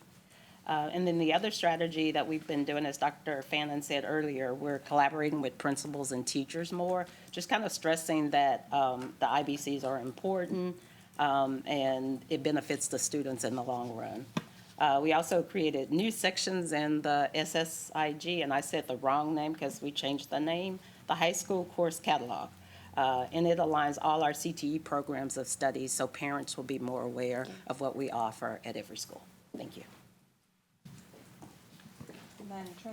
And now I would like to pivot to our wonderful Director of Advanced Academics, Dr. Sev. Thank you. So to talk a little bit about our AP and IB enrollment strategies, just want to highlight a couple here. So one thing that we will be offering is 2 new AP courses in the 23-24 school year. So AP Pre-Calculus, which is a brand new AP College Board course. And part of it, College Board designed it to try to ensure that even students, if they didn't take algebra in 8th grade, can still have access to a college level math by their senior year in high school. The other course is not new from the College Board, but it's AP Seminar, and it is the first course leading to an AP capstone, and it is newly approved to be offered at every campus in Austin ISD. So one of the, as Dr. Fannin was mentioning, the universal choice sheet, this course will be part of that choice sheet, giving students and families the option to choose it. So we are not sure yet if it will happen or occur at all campuses, but all students and families will have access to see what these courses are. And then sort of to couple along with the fact that there are more courses being offered, we are trying to do more concerted effort of family outreach. So leveraging the family newsletter to share information about these new courses, as well as continuous outreach at community events about the benefits of some of these advanced courses and availability to them. And then I'm going to turn it back to Dr. Fannin to wrap us up. And Dr. Hicks. So our Career and Technical Education Department, we're going to continue to monitor our industry-based certifications and just continue that professional development, those efforts with our campus stakeholders, because it's so important that they earn that IBC before they graduate and leave us. We want them to walk across the stage with something in their hand, something that allows for them to be employable. And if they choose to go straight into the workforce, they have an option to do that, and they have the tools and the resources to be able to do that. Our Office of School Leadership and Academics, we're going to continue to support our campus master schedulers as they develop the advanced academic offerings in advanced courses, AP, IB, dual credit, and our on-ramps course offerings. And we've begun to review the 2020 CCMR Outcomes Bonus kind of campus level report from TEA to really make data-driven decisions that will positively impact and influence our programming. Currently, where progress monitoring is happening and is being done in various parts of the student information system, our SIS and Frontline, reports are being manually calculated to create a systematic approach to the type of support that we really want to give all of our scholars. Our internal needs assessment, it has shown us that we're in need of a district platform that monitors our student level data to support early warning indicators for our A through F accountability and CCMR outcomes bonus funds. A platform that will support us with our campus and our district level staff to have informed decisions about which scholars are needing support prior to graduation, how close we are to that accountability point for CCMR, really to help our principals and our campuses get to that student level data. Currently, right now, we're using those spreadsheets, Google, trying to hold it all together to get you these reports that you need, because as you can see, the data that we receive from TEA 2 years lag, 1 year lag. And we really do need real-time information that we can get to our campuses and to our principals. But we're working with our colleagues from E3 Alliance, Susan Dawson, and Austin 2030, Dr. Melissa Chavez, and just exploring what those potential platforms could look like and what our options are to bring that to our executive leadership in the near future. I'll turn it over to Chief Hicks. Thank you. That concludes our presentation, and we're available for any questions that you might have. So much good information. Oh my gosh. We need to get our comms team on that graph where we're, I've already, yeah. I'm already like, The notice. that is some good news. So thank you. And your hard work is paying off truly. So trustees, now's a good time for us to ask questions on the current vision. Our goal tonight is monitoring and ensuring our reality matches the vision presented. And when asking questions, we should try to focus on the data presented, asking questions about who, what, why, and how. So trustees, any questions, comments? Trustee Boswell. I just want to start with gratitude for the richness of the information. I have like stars all over my notes, direct family outreach, how to replicate based on what we can learn from what's already working with those 42 students, the program at Greenleaf, and looking for new opportunities that all of our students really deserve. So really exciting to see this. And my first question, well, and also that chart, and I think, we don't celebrate often enough what Austin ISD is doing extraordinarily well and exceptionally well, and that chart is one example of that. I think it's exciting for lots of good reasons, and I really, when you look at slide 3 and then you go back and look at goal 5, and our disaggregated data, as always, shows a story of what we need to work on, and our disaggregated data also shows for every group except our special education students, every group is doing double digits better than that state average. When we look at our African American students, when we look at our Hispanic students, our emergent bilingual students, they're all doing emergent bilingual English language learners, not quite double digit, but much, much better than that state average on that measure, which means we're really doing something right to create and support these opportunities for students. So really excited to see how you build on that success. So just want to really stop and celebrate for a minute. I have a real interest in learning what that outreach to families looks like when it's happening in a student's journey through Austin ISD. The newsletter is exciting, there are lots of things, but how are we really, these are complicated decisions, and you're always trading early college, you're gaining something and losing something. AP, IB, you're gaining something and losing something. They're not easy choices with clear answers always. And so how are we really engaging and inviting families into that discussion early in a way that's not just informing, but really engaging and supporting and helping people navigate this with their students? It really does begin early. One of the things that I mentioned in the previous time that I presented to the board was that we started a Future Ready initiative, going to our elementary campuses and working with them and talking to our parents and to our scholars about college, career, military readiness. So that's one way that we're engaging our families, is starting early from pre-K through our 6th grade, happening at our elementary campuses. And I'm also going to let Dr. Severance pivot to her to let her talk about some work that her department has been doing. So one of the things we have done recently was a college readiness symposium where we invited members of the community to St. Edward's to share out some of this information. One of the other things that coupled along with the universal choice sheet was also, Tammy mentioned, the new course catalog. So one of the things that's very exciting about the course catalog is so many departments working together to get all the information there. So for example, a common question we get from families is, how do I choose between AP, on-ramps, dual credit? And so in the course catalog, there is a side-by-side where campuses and families can see what the difference between those 3 different course options are, because again, we're not in competition. These are all great choices for students. We also held town hall meetings.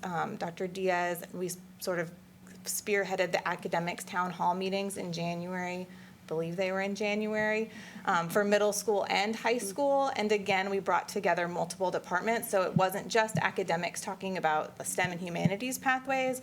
It was CTE, it was early college programs, it was dual language, multilingual, about all the advanced pathways available to students, and then continuously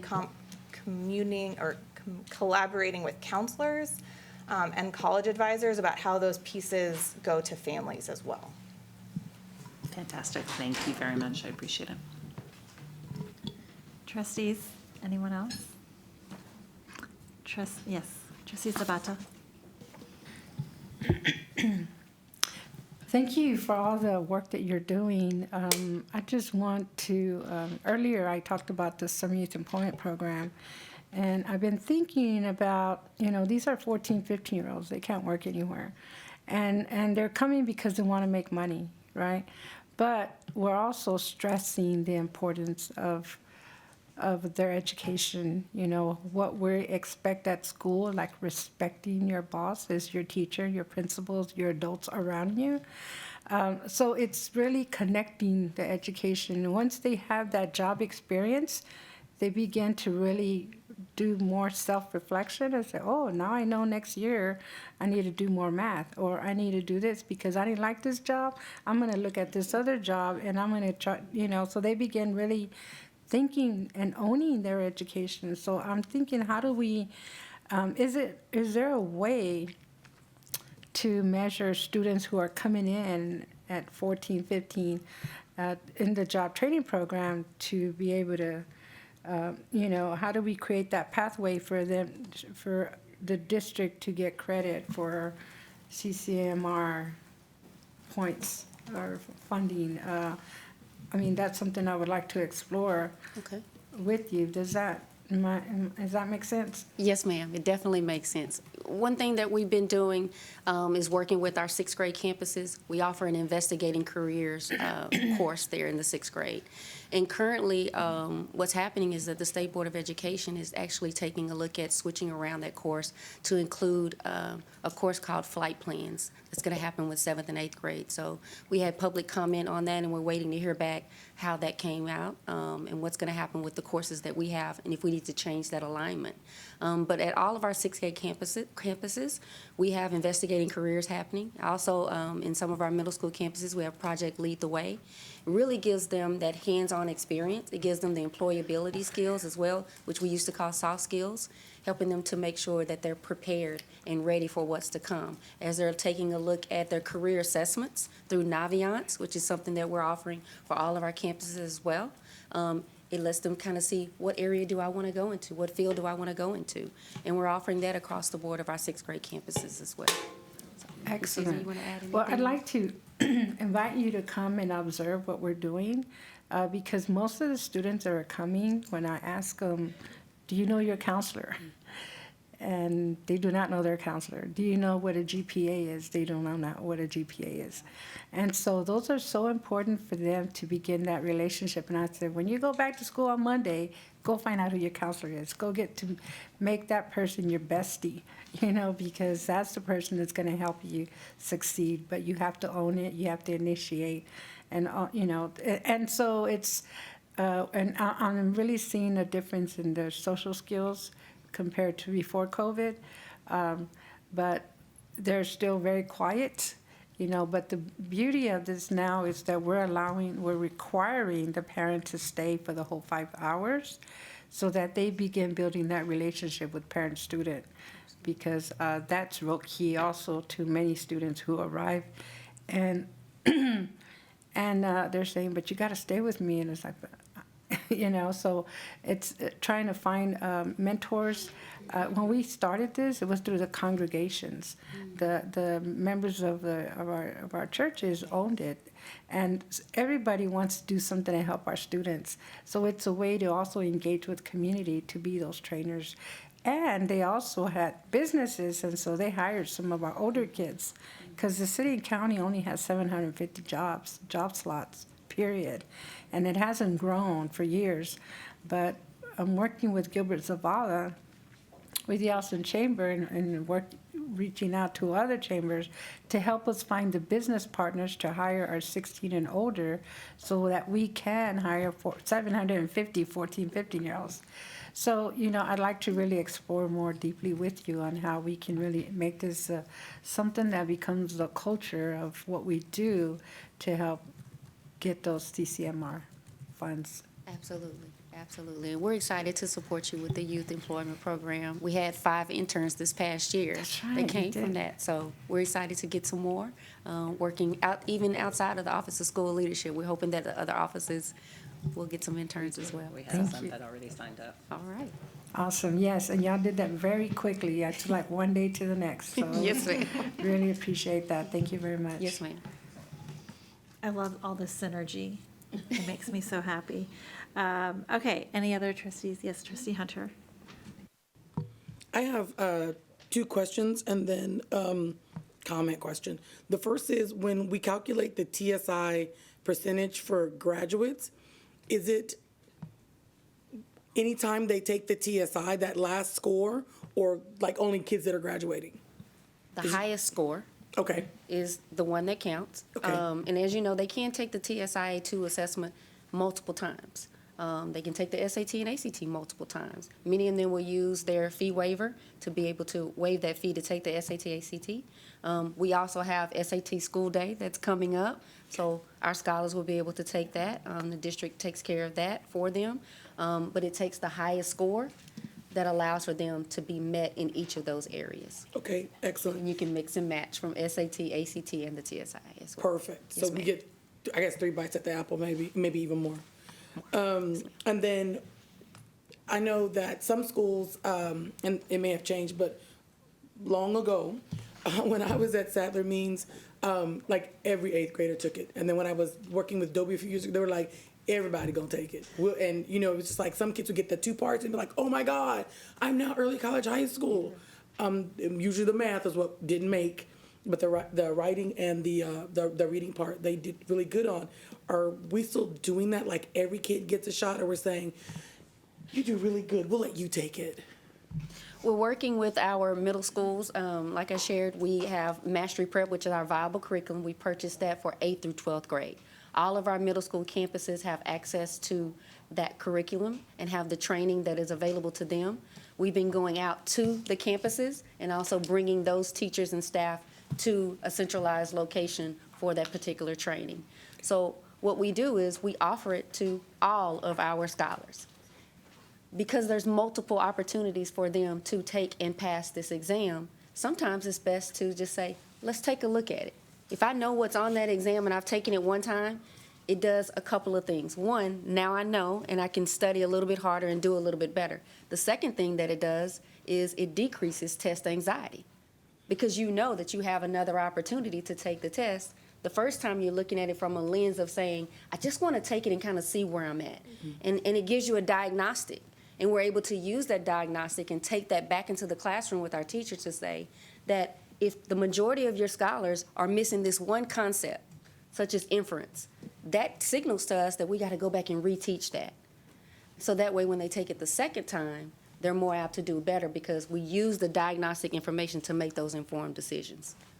So it is available to all of our scholars to answer your question. And then I wonder, on the campus of ACC, usually near the computer lab, there's like this carousel of like things you can work on for the TSI, right? So I should just grab some of those out. They're like different colors, like writing practices one color, math practices one color, and anybody can just walk in there and grab those. I used to take them home to my son. I don't think he ever did one, but he did pass those 2 parts, not the math, of the TSI, and was admitted to early college high school. And I don't think parents understand. I still have parents in my district that say, oh my God, I don't want my kid to go to early college high school. You don't like free money? I mean, free, do you understand free? 12 hours, no cost. And we got in late. Like he was a sophomore when he took the TSI. I was like, I wish he had taken this when he was in the 8th grade. He wasn't ready, but I'm just saying, people, that message is not getting out to people. Because who turns down money?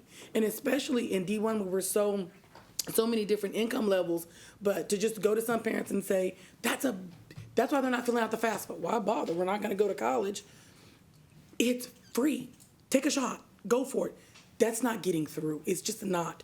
And I appreciate the newsletter.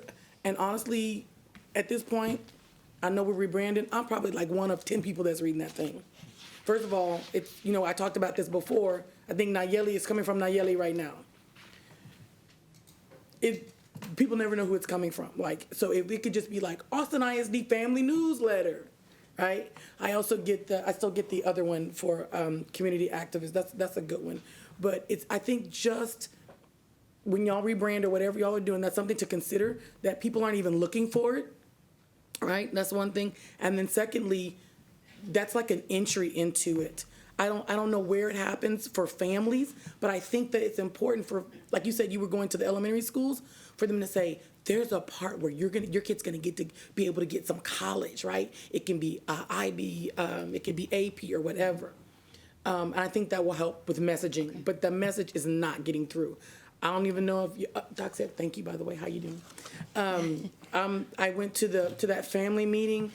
Next year, y'all gotta go to the Avid Gear Up thing, because you get to sit in a room with parents and hear their concerns and their questions. And I feel like a course could be written on just that room I was in, right? That was a great room to talk to parents about, like, what if my kid has a 504? What if my kid has an IEP? Can he go to college? Will they honor it in college? And it's just really good questions, but that's in one place once a year. And I feel like I don't want to give PSS anything else, but I really would love for that to be camp. I know every time I say something, that's like money people, right? But just where they could have an access, and that doesn't always have to be that way.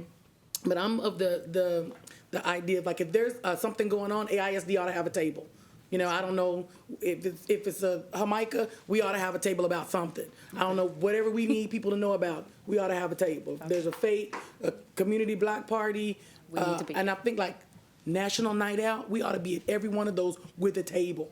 That's my 2 cents. The next thing I want to talk about is AB, IB classes, Doc Sev. Wow. I want to say this really clearly. I believe that every student on every campus should have access to AB and IB courses. Full stop. There's stuff that comes with that. If you look on my service record, you'll see that I never taught A-Push. Not once. Did you ever teach A-Push? AP Hug. Oh. Human geography. Yeah, human geography. That one was, no. There is so much that comes with that. Yes. If you look at our campuses, and I'm thinking District 1, 28 schools, Northeast has 18 teacher interns on its campus, I believe. I don't want them teaching AB classes. I don't want them teaching IB classes, because it's just not gonna be the richness that we need, right? They're dealing with so much more. And what we don't understand is when you teach things like A-Push, you're teaching that curriculum. You still gotta teach the TEKS because they gotta pass that test. Right. So you have to be able to weave all that in. I was a master craftsman and I chose not to do that. So I'm saying that we would love to have those things, but honestly, we wanna set people up for success and not failure. And I chose early college high school because if you got a D, he still got the credit. So that's kind of the way I looked at it with my particular kit. And I want us to really think about that. We want to have everything everywhere, but we really have to think about staffing. And I know you guys think about those things all the time. We do. Family support. If you're going to have AP and IB on those classes, there should be some kind of orientation where you're like, welcome, mamas and papas. Here's what you're in for, and here's where we need your help. And then honestly, again, I know people and money. There has to be some kind of check-in. And we have kind of pulled those positions away where, you know, people are like, will watch that thing and be able to call and be like, hey, now I was fortunate enough that the people at Northeast, I had already worked with them. They'd be like, so he hasn't turned that in. And the ACC, you know, because he gave permission for them to talk to me. And that's something else to help parents understand is that once they, especially with early college high school, you can't be calling up the professor and be like, he needs an extra 2 days, you know? It doesn't, and we need to make sure that that messaging is really, really clear.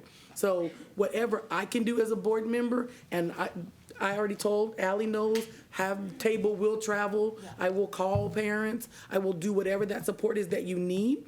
But if we have this, we have to make sure that that we set everybody up for success, the parents, the students, and the teachers. Because the worst thing, like, I'm glad y'all moved that program around, because that first year when kids get that success, they'll keep going. Yes, they will. Because I feel like with young people, that mental health, like Trustee Zapata, there's a hopelessness in them that they seem to be just not pushing through. And I mean, I don't blame them.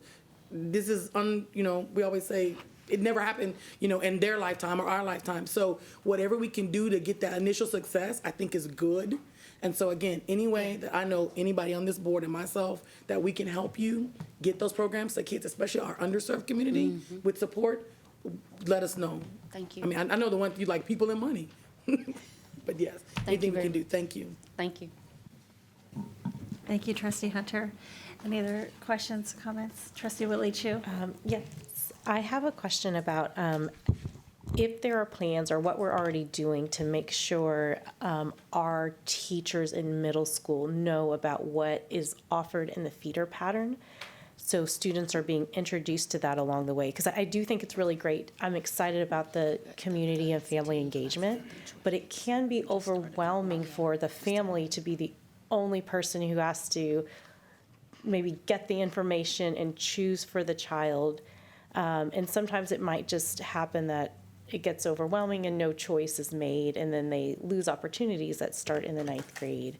So how can teachers and all the staff that we already have at those campuses really help guide, where it's almost like you're going to do one of these, of course, because you're so talented, and they, knowing that student's talent and helping them find their interests. So by 8th grade, they know and are picking that path. Yes. And it does start with the Naviance, with the career assessment that we do with 6th grade, the investigating careers course that we have at all 6th grade campuses, Project Lead the Way, where they get the hands-on experience to really try to figure out what is it that they're interested in, what is it that they're good at, to help make that informed decision. And I know Ms. Caesar has some information from our CTE department as well, how they're working with those teachers on the campuses. We just started recently working with our department chairs, trying to get them aware of the vertical alignment and the programs of studies, and as well as the principals too, because some of the middle school principals are not aware of it. So we just kind of started that work. So hopefully we'll bring something back where we've made progress. Good, I'm glad to hear that. And then also with our students receiving special education services, they have an extra touch point with the annual ARD. And we have many, people in there who've been supporting that student all year. And it is brought up sometimes in ARDs, these opportunities, but maybe making that more of into our training of how we do ARDs in 8th, especially maybe even before 8th grade, but 7th grade, to say, we're really noticing what the student's really good at, what the student's really interested in, and setting them up to be in one of these programs. Because, the number is a gut punch when we look at it. Thank you. Appreciate that. Any other comments? Trustee Zapata? Sorry, I forgot to mention, if you're familiar with Capto Idea. Yes, we are. Yes, okay. We're working with them as well. Okay, excellent. And you're supposed to call me, I heard. So for those of you that don't know, trustees, it's adult job training program. And what I love about it, and that was a kickoff from the Summer Youth Employment, so that we can continue helping students and their adults up to whatever age that didn't get to finish their education. But it's 100% paid. It's free, 2 years for the jobs in demand, and it has full wraparound services. So if they have children, they provide childcare. If you get a job somewhere, they get you the uniform, they'll pay for everything. And the most important part is that VIP sessions, because they have whatever track they get into, that cohort becomes a family. They support each other for everything, and they graduate together, So that's something that really can get so many of our students who may not, want to go to the 4-year, that this is where they can go for free. They don't need scholarships. If they get scholarships, one requirement is with Capito Idea is that they not work. so they can live off of those scholarship funds. And so Capital Idea will provide all the education. So yes, I really want to work with you on that. Thank you. Thank you. Any other trustees? Trustee Gonzalez. Thank you all for your presentation and for your information. I wanted to echo what Trustee Whitley Chu had said about increasing the opportunities for teachers within the vertical team to be aware of what the CTE and such offerings are. I had gone from a high school to a middle school in my vertical team, and so I was unique in that I had taught, and then I had taught social studies even then. So the choice seat selection always happened during my class, like, 9th, 10th, 12th grade year, because social studies is so important. And I was lucky because JAMA and our CTE department at Travis, which collectively there's like 150 years of experience between that group of teachers, they would organize a tour, and so I would get to go with the 9th grade kids through all of the different CTE classes, and it was like a scavenger hunt. So I know that happened on our campus where we have a team of CTE teachers that are really experienced, but I don't know if that's the case everywhere, and so I would like it for it to be, considered forward structurally. Like Trustee Hunter was saying, I taught an AP course, and when I heard mentioned in the presentation about the supports that are offered from the administration to AP teachers, I'd be very curious to learn about what those are, because I was not, I did not have them available to me when I taught AP Human Geography. And I am, on that note, I'm curious to know about the value in advanced placement versus on-ramps. I've heard a lot of confusion about where on-ramps credit is acceptable, and it seems to me that there's a misperception that it's only for if you're going to go to college inside of the state of Texas, and that perhaps pushes people away. It also seems to me that in an on-ramps course, there's like a lot more opportunity for intervention and for course correction, because if I fail a weekly quiz, it's just one weekly quiz, whereas with the AP credit, it all hinges on that massive course at the beginning, at the end of the year. There's also a fee associated with sitting for the test, and it's really anxiety inducing for that much pressure to hinge on one 4-hour period of time. So could you talk about that? So I will say that one of the things we've done new this year for AP teachers is we have an AP coordinator at the district level who is also our GT and AP and IB coordinator as well. So it's one person who's doing a lot of different things. So one of the things that she works on is AP teacher cohorts.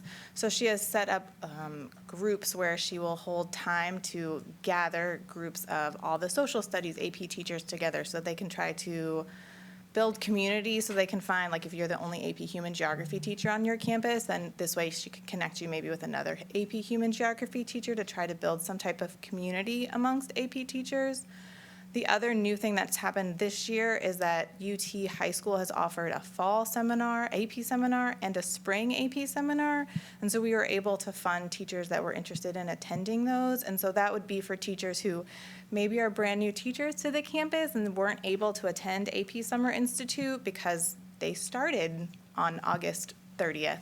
And so that was another opportunity to support them with some of the, it was like a condensed version of AP Summer Institute. The other new thing that has been rolled out by College Board is that the College Board has a free resource called AP Classroom, which is all online, and all students are automatically, or they set up an account through AP Classroom, and there's a lot of tools and resources already created for teachers. So there's an AP video of the day that AP teachers could use. There's also progress measures and checks, like where unit assessments, so you could progress, teachers could assign and can assign progress of like how are students doing, and it's all aligned to the AP exam, and it's all created by College Board, who creates the AP exam. So those are some of the new sort of resources and supports for AP teachers.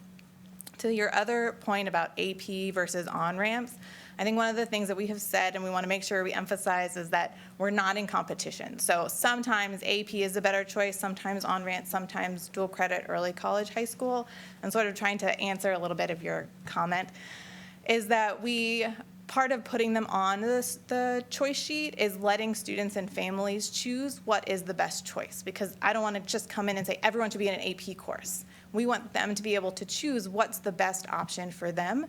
And in terms of the on-ramps credit, AP credit, the on-ramps credit will be transcripted from UT, so it should still transfer out of state. One of the things that gets confusing is that all of those credit decisions happen at the individual institution of higher ed.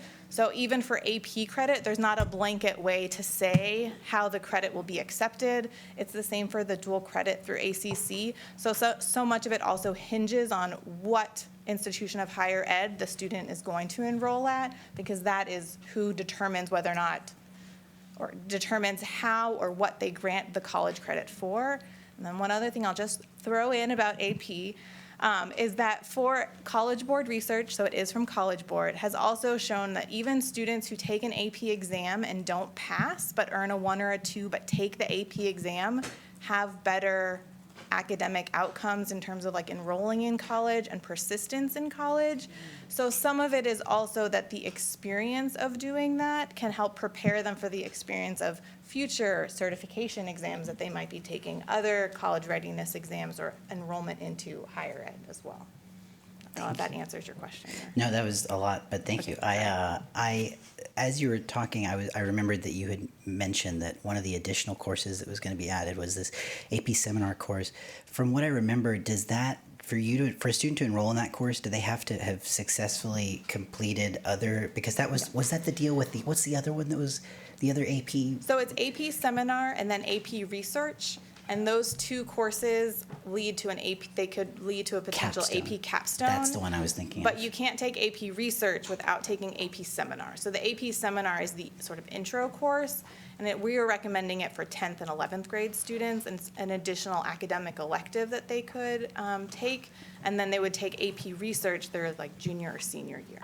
Okay, thank you. I'm just, if I'm being honest, I'm wondering how adding the AP seminar course will take us a step further towards increasing these CCMR, the outcomes-based bonus. And I wonder if the administration has plans to explore this new African American Studies AP course as possibly a different way to approach that. Yeah, okay. Yes, I can answer that, yes. Okay, cool. It hasn't been launched available, so the AP pre-calculus is being launched this upcoming school year, so we will be hopefully offering that as well. Thank you. I have like 2 more questions. I'm sorry. I saw you reach for that microphone. The second to last question that I have was about this mastery prep program that you talked about. I wonder how the administration is considering the effectiveness of this program in how it's being instructed to students. When I looked at the TSI data, it seems to me that and I'm curious about this secondarily, how Aikens is doing so well. I noticed across the different categories, the percentages are the highest in each one of those. I know, yeah, I went there. So I'm curious if it's, yeah, that's true. I'm curious if it's related to anything in particular, if you can attribute that success in the TSI to something uniquely, and then also, yeah, how you're evaluating the effectiveness of the mastery prep contract, because my understanding is that's pretty heavy, and it's also very prescribed. Like there's a certain number of hours for the reading and for the math, and I worry that it's similar to what's happened with other professional development, where the teacher gets it right, and then it's kind of up to them to take that and then fit it into whatever situation that they're working with on their campus. So it's still a little bit too early to tell, because we just began using the curriculum this school year and this summer with our Summer Bridge scholars that came to our boot camps. And then working with our groups of teachers that wanted to come in. We started out working with those teachers that were working with our house bill classes, also with our AVID courses and Gear Up. And now we're continuing on to expand it to some of our core classes, with our English teachers and our math teachers, making sure that they have the training as well. But when you talk about the TSI piece at Aikens, you have to take in consideration that it's also SAT and ACT, where they can get that college met as well. So it's not just the TSIA assessment. With Mastery Prep, we do have the training and the boot camps that are happening specifically for the TSIA 2 assessment, but we also have some campuses that have taken the liberty to say, you know what, we want more, but we want the training for the SAT.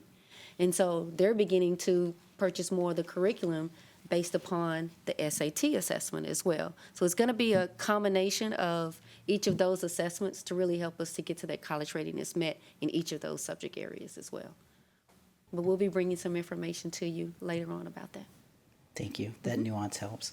The last question that I have is about the universal choice sheets. So to clarify, or just so that I'm understanding correctly, it's the same thing. Every student at every middle school that's looking at a high school is seeing the same choice sheet. Is that correct? So it's at the high school level. The middle schools were modified for some of the specific middle school offerings, but at the high school part of it was, and it is a concerted effort across like fine arts as well as advanced academics and early college programs and CTE to ensure that some of the course offerings, so for example, like with AP and on-ramps, only the courses that were historically offered at Aikens would appear on the choice sheet. But there are other courses that could exist at that campus if there was enough student interest and voice. And so that is part of where the choice sheet sort of became universal across campuses so that all students would see the access and availability so that, you know, fine arts, maybe if they wanted to take guitar, that's a course that could be offered within our district, that all students see that so they're having more choices and ensuring that then we're building the master schedule based on what the student wants and needs are. Thank you. I appreciate that it's used to gauge demand, because some feedback that I've heard from parents is that it is almost dissuading them from choosing certain high school campuses, because when they're filling it out with the guidance of somebody, they're being told, well, that course it's not currently offered, so don't check it off, you know? So I think the understanding of what that's for is not 100% clear to everybody who's guiding families through it. And we can work more closely with our counseling department to make sure that we're all on the same page, working together to make sure that our families and our students know about the choices that are available to them on those choice sheets as well. We'll continue to do that. Okay, thank you. That's it. Thank you. Anyone else? Okay. All right, Thank you, trustees. Thank you to our wonderful staff. That was excellent. As part of our commitment to monitoring, the last question is to ask trustees if trustees accept the report presented as it aligns with our goals and constraints, and if not, to ask if this is still the right strategy for the district. So trustees, please raise your right hand if you are ready to accept tonight's report. Excellent. I can't see trustee Kaufman. I don't know if he's still on. His hand is not up. Oh, okay. It's not. Okay. So trustees, if you are not, so thank you trustees for taking part in the shared commitment to student outcomes. So trustees, if you're not ready to accept the report, would you like to briefly share your feedback? Sure. I want to thank the team. It was a wonderful report, and I think it was very thorough and very helpful. But I'm going to continue just voting no on these until we revisit the expectations for including implementation data when we have the reports. So I have zero concerns about the report that was just shared with us, but just as a matter of course, I'm going to continue saying no until we change our expectations. Thank you. I appreciate that, Dr. Kaufman. I just wanted to note that we are, it's not in stone yet, I don't think, but we are planning to have a board retreat on March 25th to really go over how we do our board monitoring report. So hopefully that will offer some clarity there in this process. So thank you. So now we'll move to our next item, which is our consent agenda. So trustee Kaufman, you might as well stay on because I would like to invite you to share the consent items you are requesting to remove for separate vote. I'm requesting that we remove 14.3, 14.4, and 14.5 from the consent. Okay, great. So trustee Kaufman has pulled items 14.3, 14.4, and 14.5. Do we have a second? Okay. So we have a motion to pull those three items with a second by, a motion by trustee Kaufman, second by trustee Gonzalez. Trustees, are there any other consent items anyone would like to pull for separate vote? I'd like to pull 11.3. 11.3, okay. All right, is there a second on that one? Okay, so trustee Zapata has requested we pull 11.3 with the second by trustee Zapata. Do I have, okay. All right. Christine, we don't have to vote on the pulling, we just get the second, correct? Okay, cool, just making sure. All right, any other questions, any other consent items to be pulled? Okay, so we will, let's go down the agenda now. All right, so Secretary Boswell, do I have a motion to approve the consent agenda? Yes, I move to approve consent agenda items 10.1 through 10.4, 11.1 and 11.2, 11.4 and 11.5, 12.1 through 12.3, 13.1, 14.1 and 14.2, 14.4 and 14.5, and 15.1. And I believe 14.4. Oh, not and 5. 14.5, pardon me, 14.1 and 14.2, and 15.1. Okay, Yes. thank you. Is there a second? Second. Okay, so we have a motion by Secretary Boswell and a second by trustee Zapata to approve consent agenda items 10.1 through 10.4, 11.1 through 11.2, 11.4 and 11.5, 12.1, and 12.1 through 12.3, 13.1, 14.1 and 14.2, and 15.1. Is there any discussion? Okay, all those in favor, raise your right hand. The motion passes unanimously. Thank you. Was there, okay. Were you voting there? No, I was pointing, preparing. Got it. All right, so before, oh yes, so at this time, okay, so I think what we're going to do is we're going to discuss some of, oh, I'm sorry, we can discuss item 11.3, yes. So, Trustee Whitleach, I'd like to invite you to share your concerns about that one. Yes, thank you so much. And so, yeah, I noticed this one. Staff has been very responsive to me about this. I've been asking questions before, but I wanted, I wanted to ask about the changes and the amount in general of this item. So, Trustee Whitley-Chu, when the board originally approved the contract for the DRE, the scope of the work was to include a facility master plan, and that was back in May of 2021. Through the process, the scope evolved into what we now know as the long-range planning. And so eventually, we looked at bringing an equity by design process. So this was the first time that as a district, we had implemented the process. So as far as the scope and what ultimately it would entail was unknown. And so through the process, the scope did increase. We did bring in, and it was heavily focused on looking at historically underserved communities. And so we created additional committees, which included academics, fine arts, athletics, technology, safety, security, resiliency, transportation, food service, and maintenance. And so as part of this process, this is a process that built the baseline for the 2022 bond program. And so ultimately, the the goals from the Long-Range Planning Committee were recommended to the Bond Steering Committee, which eventually helped us formulate the final 2022 bond package. So ultimately, the increase in the overall amount was because of the increased scope, because of the equity by design and long-range planning process.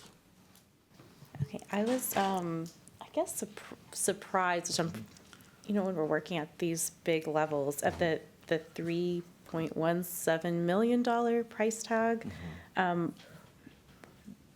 So is this money for consultants to meet with us and give us a report? So this was for the consultants to work with the district through the long-range planning process. So they helped us kind of oversee every meeting that we had with the community. It also involved communications and just facilitation of the actual meetings themselves, looking at formulating the plan, bringing in consultants to really help us truly implement the equity by design process. And so the majority of it was just facilitation of the actual process itself. Okay. So I would like us to be kind of, when we're looking at our budgets right now, and I'm looking to wanting to give classified staff raises, our teachers raises, building our capacity in the district. And so really looking at these outside contracts, that can be really easy to just sort of sign a number on. But like this number is a 1% raise for our teachers. So just looking at those trade-offs of using outside contractors and like the amount of money it takes, and then maybe it is the right amount of money to be spending, and maybe that's correct. But I think I really want us to be going line by line through these seemingly small items and seeing what we can do. So Trustee Whitley Chu, I very much appreciate that comment, and I want you to be assured that when we think about these types of efforts, we actually are always thinking about which contracts are hitting our general operating budget, which is the budget that pays for programming and for teacher compensation. And so one of the things I want to point out is that this budget item is actually part of the 2017 bond program, which can't be used for staff compensation. And so one of the things that we did in 2017, just kind of being thoughtful that a program of that magnitude required future planning, we included line items in there to support this process moving forward through 2022. So we are always thinking about the green dollars, the purple dollars, the blue dollars. And so this is a bond dollar, not the same dollar that would be used for compensation and staff. So we're very mindful of that. I just want to make sure that was clear. Okay, yeah, that is really helpful. And I think making that really transparent and like I said, everyone's been really good about answering my questions on this item.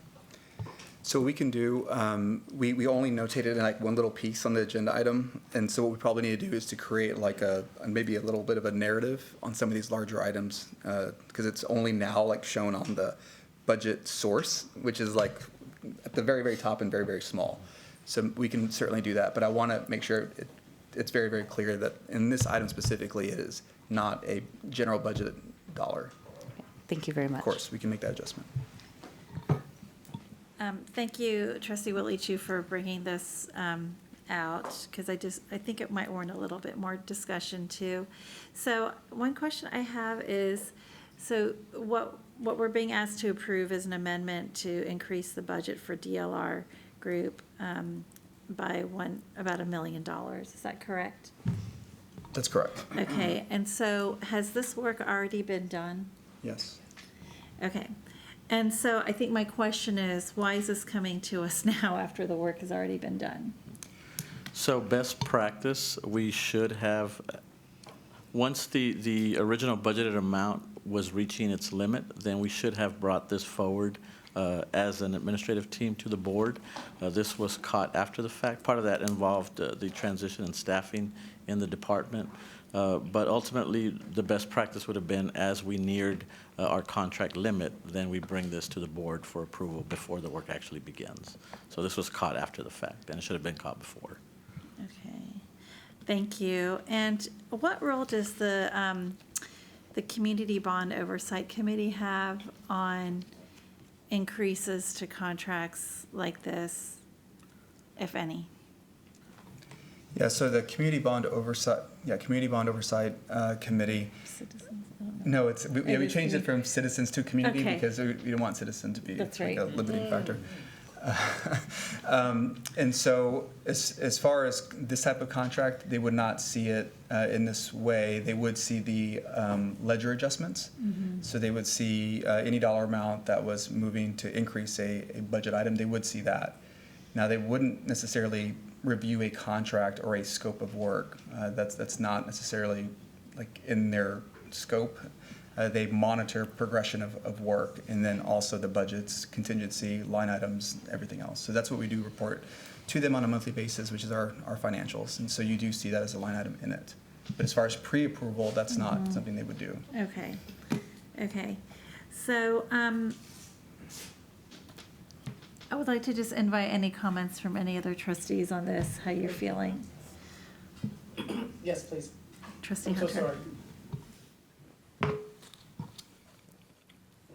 I do have a question about, to make sure I understand, because I don't think I was on the board. There was already an amendment, correct?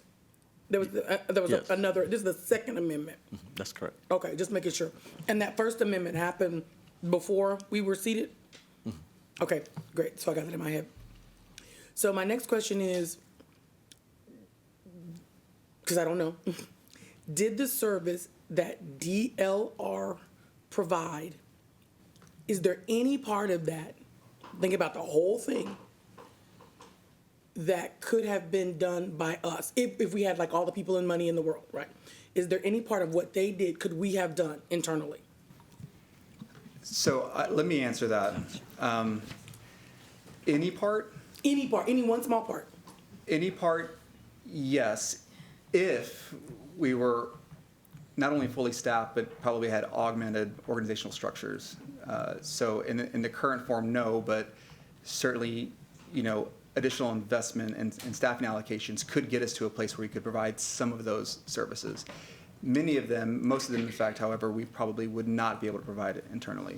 For the type of approach that we use, the comprehensive planning process, those skill sets, you typically don't leverage them on a frequent basis. You would pull on individuals who have that experience and have done it elsewhere, not only within the state, but also the country. And so that was kind of some of the benefit of having those. It's like with large projects in general, and typically you're not doing them every single year. You do them every 5 years, which is what kind of this was. So some of them certainly we could bring in-house. It would require some adjustments, but the majority of it would have to be outsourced regardless. So I guess my request would be that we go line by line and see, if we hire somebody, I don't know, for X, but they can also do Y and Z, and we might need Y and Z in 5 years. Hopefully they'll still be around. We would be building our inner capacity, because I'd much rather, it's done. We're like talking about spilled milk at this point, but I'd much rather us take that X dollar amount, like maybe it wouldn't be the whole amount, but part of that amount, and reinvest it in ourselves, right?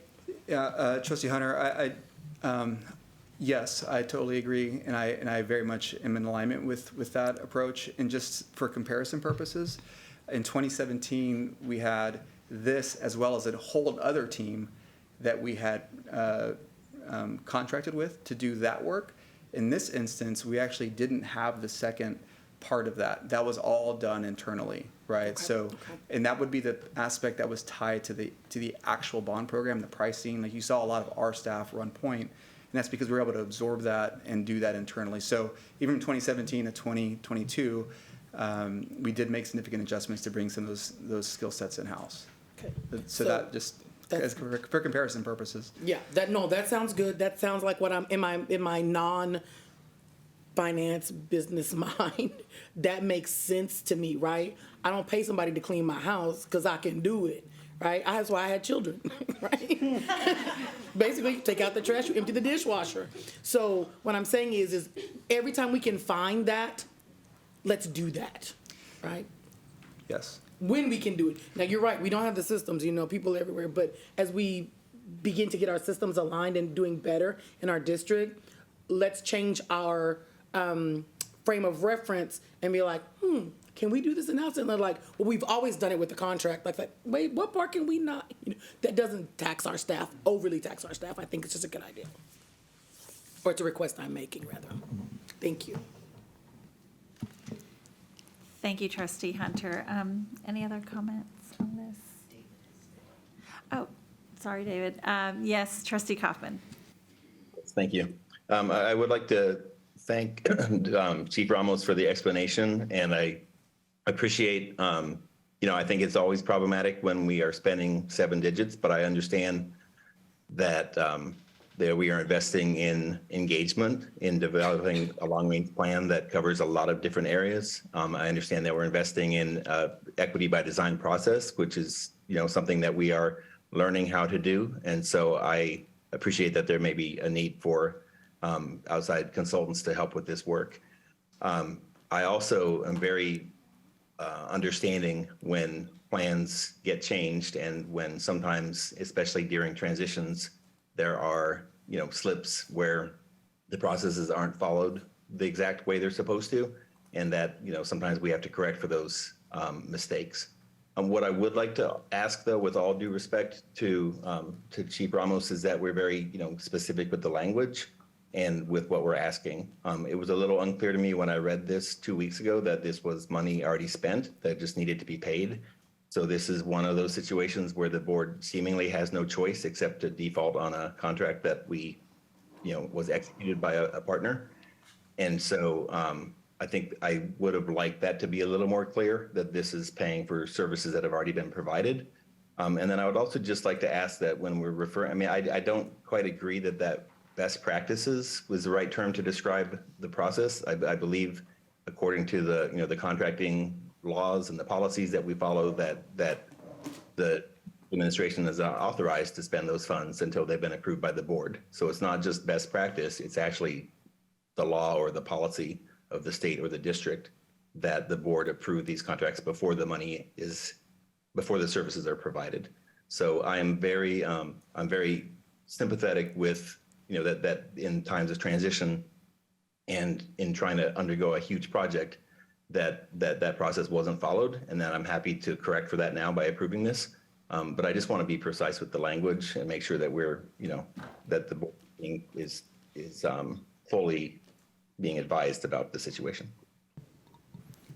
Trustee Kaufman, this is Matthias. I'm not sure if you can see me, but no, I'm right there with you. It is definitely not how we would want to do this. Not something that I've necessarily ever done. It's one of these things that we're having to clean this up. It's not a great place to be by any means. But I also want to be very clear that you are right. It's, there's differences between best practice. There's things that are policy and there are things that are by law, and procurement law specifically. So no, I'm right there with you, Trustee Kaufman, and I apologize for the poor choice of words. No, not at all. I just trying to set expectations moving forward, and but I'm fully supportive of approving this. So thank you. Thank you. Any other comments? Trustee Boswell. I appreciate the conversation, the transparency, the clarity that is that we're putting out there. So thank you for that. Agree with everything that's been said, and just want to be sure we're looking ahead as we're budgeting as well.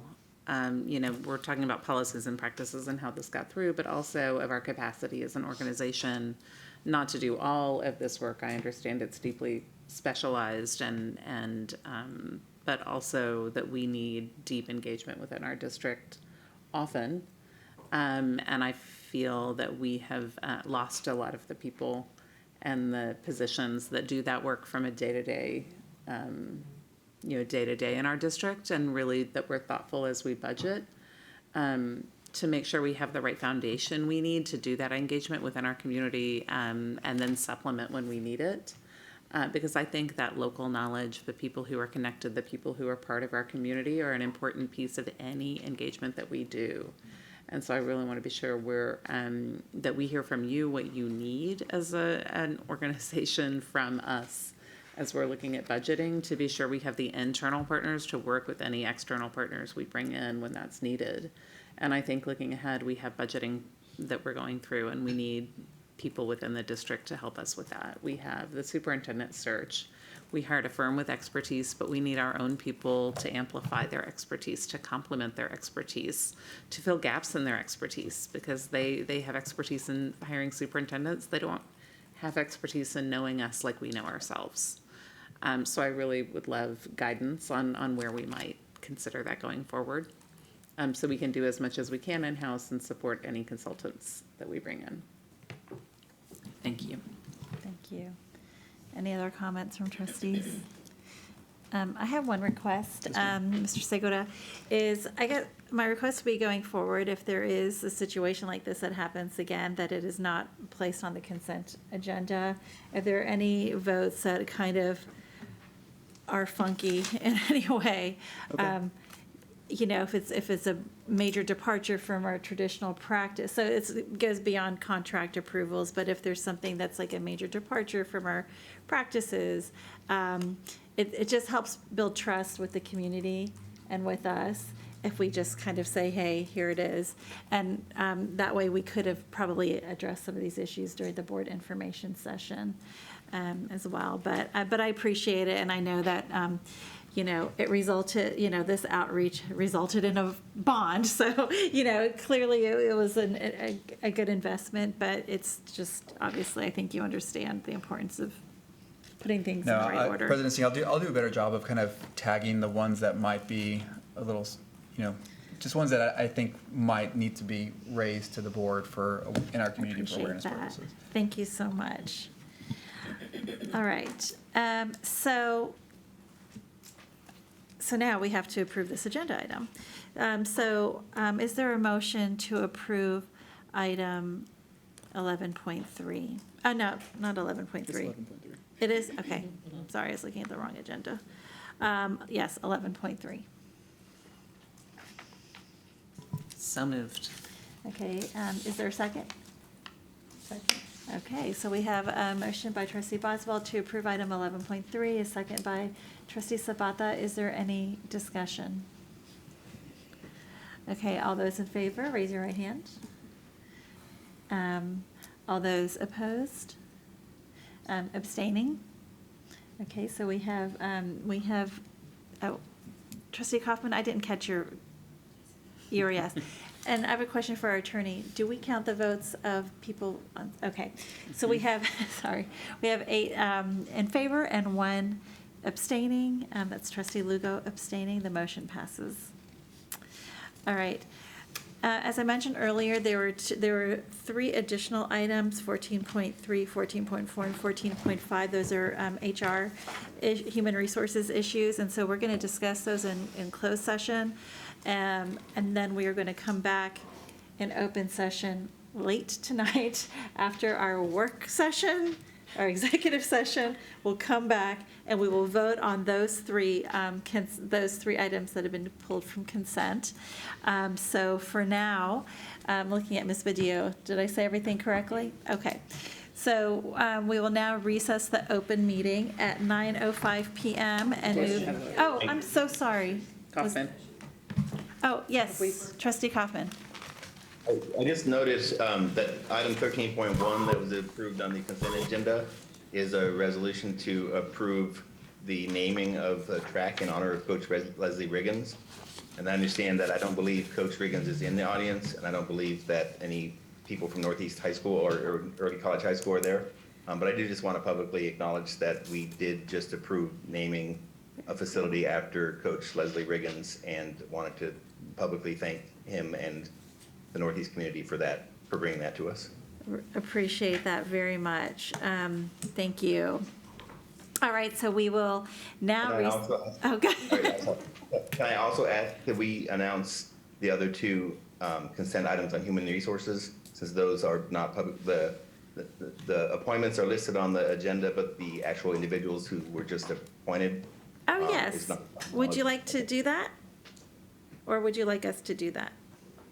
Sure, I could do that. So agenda item 14.1 was for appointment of special assistant to the superintendent, and that was the appointee is Ms. Heather Petrozzini. We thank her for accepting that position. And then the 14.2 was appointment of bond executive director for implementation and communications. And that individual was Ms. Melissa Larson, who also has a long history in our department, and want to thank her as well. Great, thank you. We appreciate both. Trustee Kaufman, is there anything else before I Okay. I know. So. Sitting all alone in a hotel room, so I'm bored. We'll now recess the open meeting at 9:07 PM and move into our open work session, correct?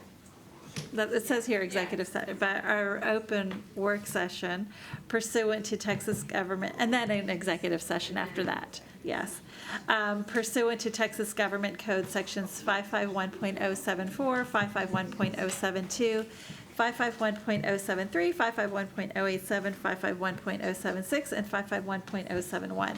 When we are finished with the work session and the executive session, we will return to open session to continue the meeting. So, what, do I need to say something different? You'll need to read that language again from the work session. Oh, okay. Yes, that makes sense. Thank you. Appreciate y'all. All right, y'all take a 5-minute break, 10-minute break, while we get this done. Y'all need a hand? I think we don't.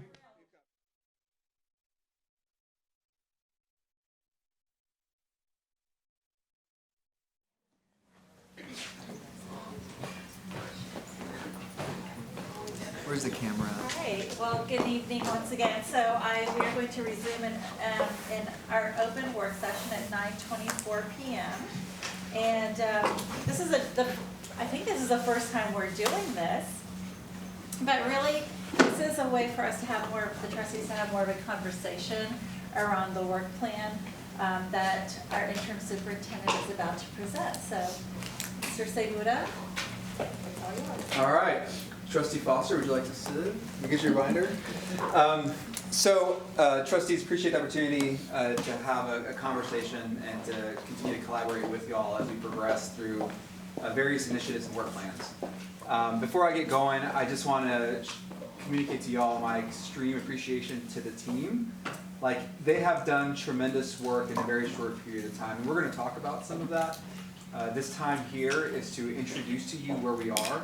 It's going to serve more as an update. We'll talk about steps as we move forward through the work, and also talk about how to continue to get feedback and input from the trustees as we move through this process. So, and I do not want to keep you all here super late, because I know we've got another section after this. But I do want to communicate to y'all kind of my observations as I've been in this role for now 7 weeks or so. I've been 7 wonderful weeks.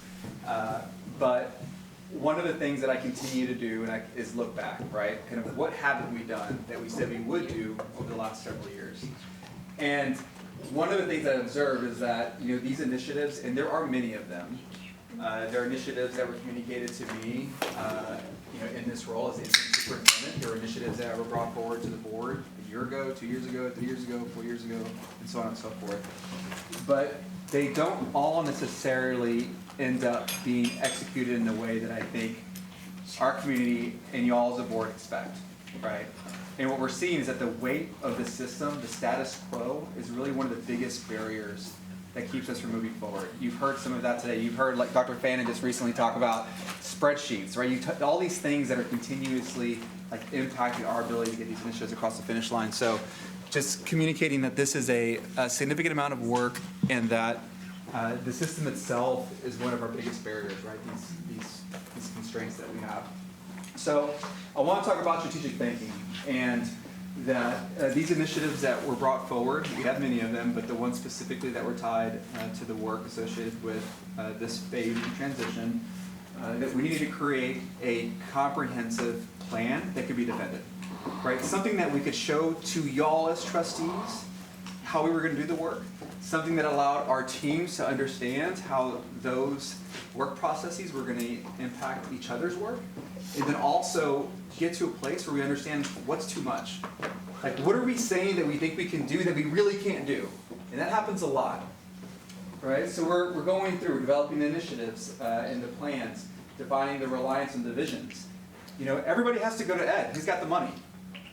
But how long does it take for his team to review documents, provide meaningful input, you know, going through a process of getting the approvals? Like, all of those things have to be considered. And so what we're going to be working through are those types of plans so that you can kind of begin to see that connectivity. And then ultimately where we want to get is to a place where we can present and report to y'all on a frequent basis where we are on each of these initiatives. Like, that's the goal, right? And those tools aren't fully developed yet. We're going to get y'all's input, you know, as we move towards that milestone. But to even present something to y'all, we need to first make sure that we can actually do the work, which is what we're doing, what we've been doing over the last several weeks. And you know, I've teased the team multiple times. Like, sometimes I have to get all of us in a room, buy them lunch or dinner, and we just have to map it out. You know, and I think once we begin to do that, you realize how dependent all of us are on one another, and how often we don't think about our work and how it impacts another person in the division. So this is an example of some of the work that the team's done. So some of the risks that we've identified, and these should be known to y'all, but certainly want to touch on them. Organizational silos, you heard Dr. Bannon talk about that. You've heard me talk about that. Y'all are certainly very aware of it. Overlapping dependencies. We've talked about aligning expectations. You know, I've observed in the past that we'll say, you know, we're going to do this really great thing by the second semester of 2024 or 2025.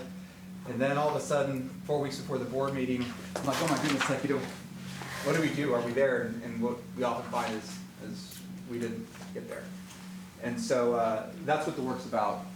And then the other thing I'm really endeavoring to do is to have the organization think through each of these so that we know when it's too much.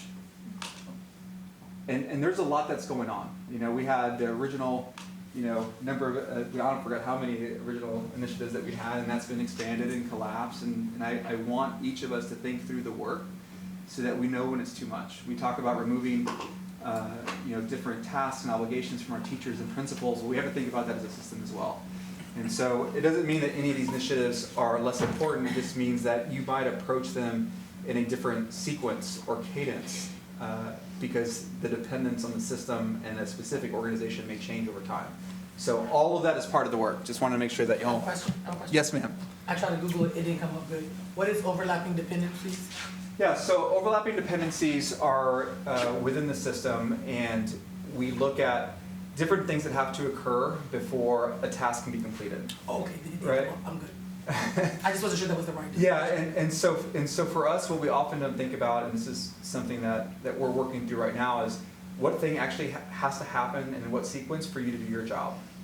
And what I've found, and I'm being a little vulnerable here, is that at times we have not been comfortable kind of letting others know what we need from them, right? And it's just one of those things. I don't know if it's a function of K-12, but it's often hard for Matthias to say, hey, Trustee Hunter, I need you to do this, this, and this to help me do my work.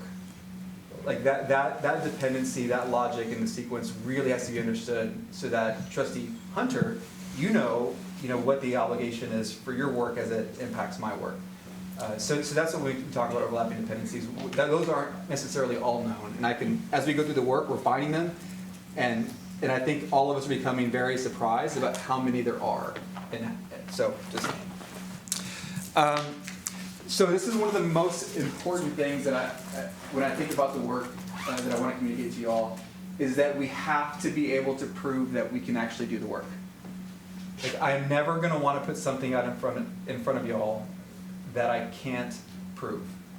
And that requires thoughtful planning, it requires resource allocation, it requires figuring out systems even in place to support that initiative. And so for us to get it done, we have to map it out. This is a different graphic that's on one of our walls upstairs where we're beginning to think about all the initiatives that we have, all the opportunities we have to engage the board. how do we engage the board, right? We have board updates, we have board retreats, we have board meetings, we have board information sessions, and now we have board work sessions. These are all like really great opportunities, but I need to tell y'all what I need, or what the system needs, and when, and what we need, right? So this collaboration can continue. And what we don't want to happen is 2 months pass, all these things that we said we wanted to do don't happen because we didn't provide the space for the conversation to occur. So again, this is again just a progression of the work. Different conference room, but most folks are great about not erasing stuff once you put it out, not erase. But just kind of showing y'all some of the things that are actually occurring in real time as we work through all of this stuff.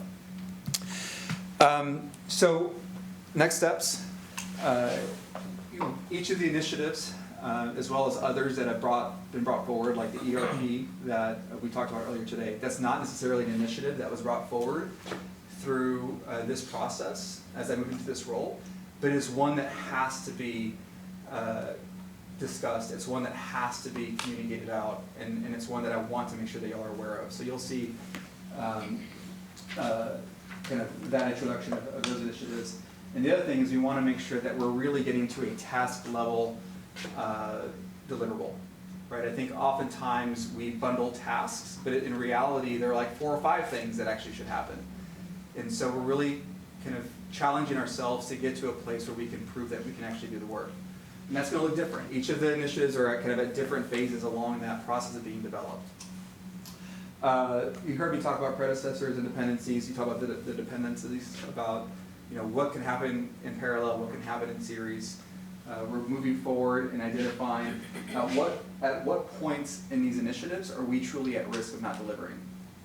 Right? Like I need to be able to communicate that to y'all early. Let's say that we have an initiative that requires hiring, I don't know, we can talk about LSSPs, we can talk about instructional coaches. Those are some lofty goals, 60, 70, individuals that will have to be hired. Well, that's the human capital process. We think about it as a special education, or we think about it as a academic process, but really it's dependent on human capital, right? And so if we're moving towards a goal and I have to hire X amount of folks to support the work by a certain period of time, and we're not getting there, like, you need to know, right? And then I need to course correct, or we need to course correct and figure, okay, well, we have to have a recovery schedule, or we're gonna have to reallocate resources to get there ultimately, or readjust the goal. And so I just wanna make sure that that's kind of how we're thinking. Like, we wanna make sure, like, you're not surprised whenever something isn't happening. We know what's on the critical path, and we're telling you kind of what the limitations are. You've heard me say this over and over again, and I will continue to say it. Some initiatives are 6 and 9 month initiatives, some are 18. And that's okay, that's totally fine. So as you go through the work and as you look in your binders here in the near future, you will see that some of them, like the safety and security plan, that really has a finite date of August of 2023. That needs to be rolling, which means that all the things that have to occur, the training before that, the development of the documents, if there's going to be a guidebook that has to be printed, right? There's 2 weeks for printing. It has to be translated. How many languages are you going to translate it in? When is the content going to be delivered? When you think about, well, how are you going to get the content to get to where it needs to be? Safety security committees, engagement, getting input from principals and teachers, like all of that has to be mapped out.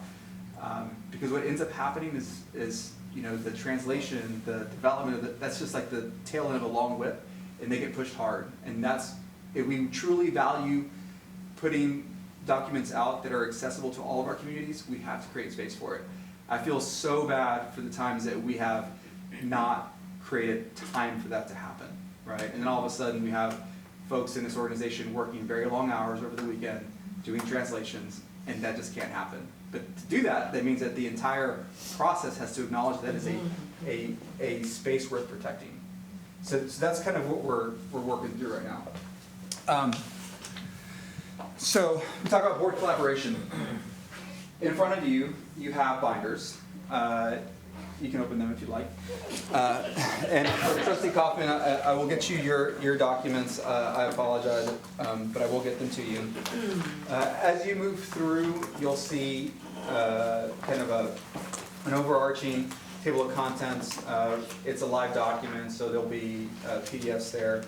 But what we're showing are the different initiatives, kind of the person who is being held accountable, again, that's different than responsible or informed, and then where we are in that progress, right? Because each of these is a comprehensive initiative, and it's going to take some time. We're developing the reporting tool you heard me talk about, and we're going to move forward aggressively to have these be finalized, these plans themselves, by y'all's March board retreat. Okay, that's you know, it's a little ways away, but not too far. And so, you know, the team has been working closely with some of our partners to progress the work. But I also want to be thinking about different ways that we're going to communicate. Right? And so what you'll see here is, this is something that I think is worth sharing with y'all, is, you know, we talk about report cards. I'm happy to say that we will have printed report cards next year. But sometimes we'll say, hey, we're going to do report cards, but you have to think through like all the different things that actually have to happen to get to a printed report card. This is a lot, right? And if you don't know this, if I don't understand it, and the individuals who lead these different groups don't understand it, then it won't get done. And so this is an example of a way that we will map some of these processes. We're not going to do it for all of them, but the reason I'm sharing this with y'all is because I'm trying to communicate, A, how complex the problem is, the challenge that we're trying to correct, who's involved, right? Parents, campus, IT, you know, different groups. And so each of them owns a different aspect of this. And unless you have a detailed plan, you're not going to get across the finish line, right? So this would be like an internal, like logic flow chart that we would use. Again, just communicating internally and understanding who's responsible for what. So then we think about kind of outward-facing graphics. This looks busy, but what I'm going to tell you is that this is a draft of some of that work that we did on those whiteboards. When we got, you know, school leadership, we got academics, you get, you know, multilingual, you get everybody in a room, and you begin to map out like what the academic process is. It becomes very, very complex. And many individuals who lead divisions own different aspects of this. And so I don't want to spend a ton of time in it, but ultimately for us, you know, it starts with the teacher and the student, right? And the relationship between the two, right? Which is instruction and assessment and observation is kind of moving back and forth. And then from there, you think about all the different elements that are moving into the classroom, and then who is it moving through, right? And it's a lot. And so again, this is just an example of the types of things that we'll be producing, so that when we're communicating to our community, this is the initiative, this is what we're trying to resolve. It's not going to be like that, you know, I don't want to say computerish, you know, but it's going to be something a little bit easier to, a little friendlier. Yeah, there you go, friendlier. There's a lot here, and we can spend a lot of time in this, but it's helpful to understand that when you think about like academics and the curriculum, like this is all owned by one vertical in our organization. And then you have school leadership here, you know, schools, elementary, secondary, that's a different vertical, right? Then you think about the data warehouse and technology, that's a different vertical. Like all of these are coming into the classroom. And then you think about the special education services you provide and kind of the throughput of all of that. It is complex. And so what's good about it all is that we're understanding it, and we understand where we have identified deficiencies. But to truly kind of move the work, we have to have complex plans because it's a complex problem. And so these are just examples. They're ones that we've developed as part of like internal working documents. But as you move forward, you'll see these kind of come out. We talk about, you know, the fact that we're going to have special education. We're going to, you know, communicate in a different way about many of these initiatives. Like we're going to be using some of these tools to do it. So I know we don't have a tremendous amount of time, but in each of the tabs that you have, and there's a couple other flowcharts that you see, which you'll notice are the initial detailed work plans. They're going to be different based on the amount of length in the initiative, as well as kind of where we are in the progression of the actual work product. And so, like I said, these are not going to be final until December, but I wanted to get y'all like comfortable with the type of report that's going to come out and the level of detail that I'm expecting to see as we progress the work, right? So we can defend it. And so each of the tabs has a different work product. We're going to be aligning everything and bringing this to y'all. There's still refinement to be done. And again, I'm very mindful that our team has done a tremendous job. They've done amazing work, and they have day jobs. And so we have to think about, what resources can we bring in to assist. We've already made some adjustments. We have some existing partners already that are working with Oscar. We're able to use some of them to help us, support the team in project planning. We've also made some internal adjustments to help out some of the workflows. Again, because and the hope is, and what I keep telling the team, and I think all of us agree, if we get through this first part of thinking through all of the detail, the reporting, the tracking, the understanding of where we are will be so much easier, and we'll be so much better positioned. So these are y'all's binders. We're providing them to y'all today. We can take them back, you can keep them, you can have your name on them.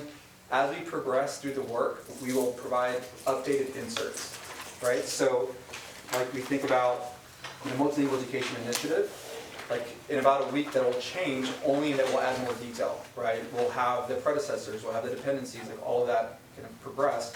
And so what we'd like to do is to say, hey, we have your binder, here's an insert, just so that you're always kind of having the updated document.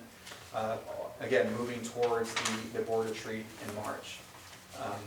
And here's one of the things I want to talk to you all about. Before the board retreat, we're meeting as a big team, because now we will have known everybody else's dependency on the work, and we may have to make some adjustments, right? If we look at human capital for Brandy, and everything is coming to her at 1 month, like you got to do this, and this to accomplish my initiative, then it's my job to communicate to the team kind of what adjustments we need to make so that we don't overload, one aspect of the system.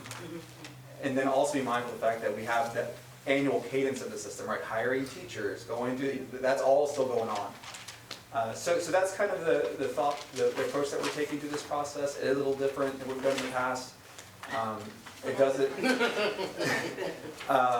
But I just want to pause there. Again, this is not, we didn't want to make this a space to provide details on each of the plans. You'll have that opportunity. This is really kind of introducing where we are in the workflow, what's coming next, and what to expect as part of future engagements with the board.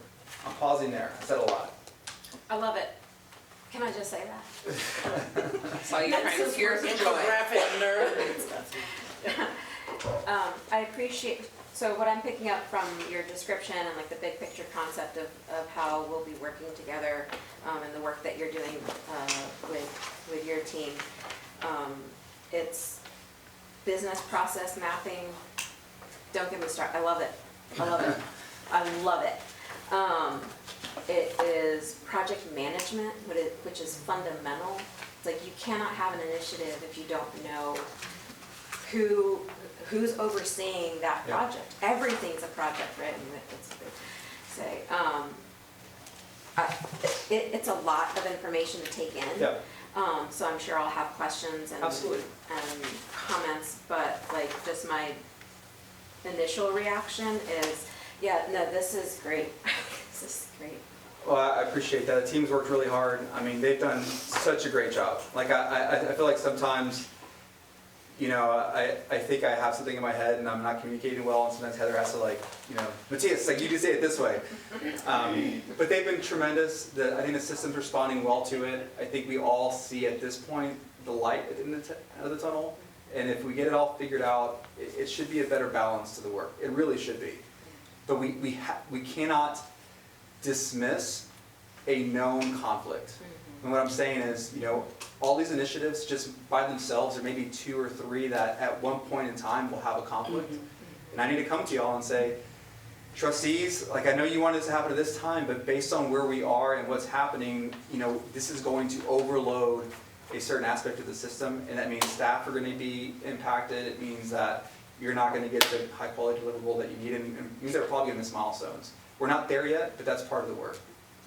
So. Yeah, and have it not be anecdotal, but based on, okay, how do we know this, right? Yeah. Yes. So yeah. Trustee Sabato? I'm sorry, I know. Oh, yeah, I'm sorry, I'm all just amazed. I can't take my eyes off. This is conversational. I don't want to select anybody. Anyone can speak up, you can call up people. I really like this because it really helps me really think more about what I'm going to be asking you to do. You know. And I want to hold myself accountable too. So, but I'm thinking, how did you identify the top 14? Because I know there's a lot of things, right? But, and do these very, as we do this work, are we going to be able to make an impact in our legislative requirements, like what we heard tonight about CCMR, and you know, how can this work lead to results? So on the first question about how this list came to be, most of it's from y'all, to be honest. You know, when we started this process of going through the interim transition, it was clearly communicated to me kind of expectations from the board, right? I can almost name them without kind of like looking at something. And so that's where we started. And then we had the board retreat, right? And then the board retreat, others were brought in and expanded to about 14. And then we began to collapse them because we realized that, you know, really this is very similar to this other one, and for work purposes, it makes a lot of sense to combine them. And then we also introduce ones that are just known initiatives that we have to consider, like the ERP, right? That's one of the ones that hasn't been discussed in the same way, but really does require the same attention to detail. So that's how we got to this list. As far as incorporating all of the ideas and that we have to support our students, like this should actually help it progress much quicker. Because we talk about the things that aren't happening. Well, one of the reasons they're not happening is because the system can't absorb these ideas. It just can't. So I think that opportunity does exist, and what I can promise you is as we work through these plans, you know, understanding what y'all's concerns are now and where we want to go as an organization, I can help kind of weave that into the conversation and the plans themselves. And then report back to y'all on our one-on-ones or as a group. So that absolutely does exist. All right, because I was just curious about where health, mental health, and fits in one of these. Oh yeah, no. So it's going to fit in a couple of them, and that's what we keep. You know, like so you talk about academics. You know, we talk about school leadership, and you know, you can almost so the academic vision. Like there's things in here where that'll be woven into. Okay. What I don't want to do, and this is where I struggle with the team, is I don't want to like an initiative to me is one that is going to move the system, right? Like it's going to improve how we do work to better support students and staff. You know, if we accomplish that, then these adjustments, right, that we talk about even today with CCMR or maybe even others, like we should be able to incorporate those a lot easier, frankly. So yeah, all those are, and again, as we go through the work, if you say, Matthias, you know, where is this? And I can help you find it. Now, I'm not gonna sit here and tell you that everything is in here, but I don't know that everything should be in here. Because there is so much stuff happening day to day already. And just because it's not in here doesn't mean it's not a priority for certain. Like one of the things that's actually not in here is the 2022 bond program. You know, and it's not because it's not an initiative, it's because given the work that we have in this period of time, like we're pretty good. Like, you know, we can let that go, and I will continue to monitor, and we'll have that in here. But you know, it's just everything can't be an initiative. Thank you. Strategic initiative, I should say. So.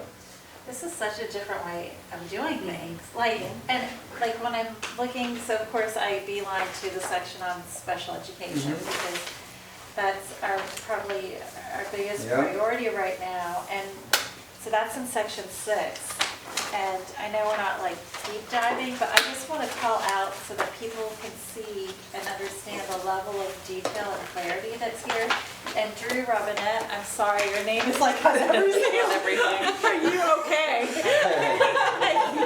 Accountable, not the only one responsible. Yeah, okay. But, I mean, like, what I see here are the things that I think we as trustees and what our community has been begging for is just some real clarity on like what is the district doing. So I see here like develop task 1, you know, develop quality standards for the SPED department. 2, training, and you have like subtasks like who's, like, what trainings and who's gonna attend and who's, like, contract with Stetson to provide follow-up campus technical assistance for step-by-step training. Like, that tells me you guys are on it, so I don't have to send y'all 100 questions through the tracker to find out if you're on it. And I think that's part of the reason staff have probably seen a big decrease in the tracker questions, is because, like, there's more trust there. Like, you're doing the things, so we don't have to look for it. So thank you for doing this work, and thank you, Matthias, for Team's work. I mean, for making this happen. Like, and if TEA is watching, I want y'all to know that, like, this is like, I don't know if there's any school district I was just gonna that ask is that doing question. this. Like, this is a best practice for any school district in Texas, I think, to think about project management and special education. Well, that's about to get expanded, because there's detail that needs, I mean, like we talk about progressing the work, so it'll be even more robust. But President C, you brought up a really, you jogged my mind about something I wanted to call out. One of the biggest frustrations that our staff has is, I'm being vulnerable again, but it's again kind of being out there and is the way that training is introduced to them, professional development, right? And what we've observed is that sometimes, because we're not talking to one another, we create conflicts and we're competing for time. We're competing for teachers' time, we're competing for principals' time. And there are a couple instances that I'm not going to speak to specifically here, but where we have two things that we're asking a teacher or a principal to be trained on occurring at the exact same time. Like, that has happened, like within the last year, a couple different times. And so, and the only thing I can think as to why that would happen is because we hadn't built out a professional development schedule that aligned with the initiatives, and it was, and so that's what we're trying to get through. But that's one of the, like, nice outputs of this, is like, if it's all aligned, then we should be very clear as to who's getting what and when, and then everybody understands how the training schedule is going to occur, so there's no confusion, no conflicts, you know, and that's just another thing that we talk about, Brandon and I talk about all the time, is we are fighting for time, right? And we can't just add more things to teachers. We can't just say, hey, we're gonna give you more days. No, we gotta, like, think about the resource that we have with them and leverage it. I want to be really clear when I say this. We are not cranking out widgets, right? But I know from firsthand experience that education cannot continue as it has. We're not a one-room schoolhouse. We don't have 5,000 kids. This is a huge organization. But in education, I'm just going to speak from the level that I'm at and where I'm in my life, we're not even trained to think like this, right? That doesn't happen. When I opened up a business, I told them I have a business coach because I cannot make the leap from my business brain, right? If I practically give my services away. I'm like, you need it? I'll give you my business goes like, you cannot decrease your prices no matter what. Either they have the money or they don't, right? They'll have to pick and choose the services. I'm like, but their teachers are in need. She's like, you cannot do it. But for a long time, people have wanted to put business ideals into education, and I have been very resistant, but I didn't have a business then. Now I understand that some of these things are necessary when it's scaled like this, right? You can't, and so I'm really, people and money, I know, but I really think that principals, like, could use a lot of this, right? Because it's a minor organization, right? And there's so many things going on, and the things that you're talking about, those happen on campuses all the time. It's like, well, we have, and so we plan out things like, and I'm not trying to, because I haven't taught in a long time, but I get to school, I'm gonna take an SCA, but a Freedom Rider is in town, so we're gonna have a pep rally, and here's the Freedom Rider. I'm testing today. Yeah. Right? And so I used to just, while we were waiting for the speaker, be quizzing my kids, but I'm saying things like that happen all the time, so that when we set out a system, it needs to run like that. And that's not the way things work. We take opportunities, we throw stuff in all the time, because it seems like a good idea. Programs all the time, like at the beginning of the year, I went and I taught at Christmas tree schools. They just hanging all kind of ornaments on us. Because it's money, right? Money's come with those ornaments. And so we do that. but that means the teacher now has to answer like this part for that part, and this part for that part, and this part for that part, and this part for that part, right? And I just happen to be very detailed. I will give you, we had a TIPS grant one time, and they came back at the end of that grant and said, if you have documentation, you could get paid $500 for every initiative. There's like, you gotta be able to say that kids came into the room. Well, I keep a spiral when kids sign in. Done. You have to be able to prove you had 75 two-way communications. I'm dropping that stuff in ECST because that's how my brain works. There were teachers pissed off because they lost out on $1,500 because they didn't have a system. I mean, that's why I teach systems, right?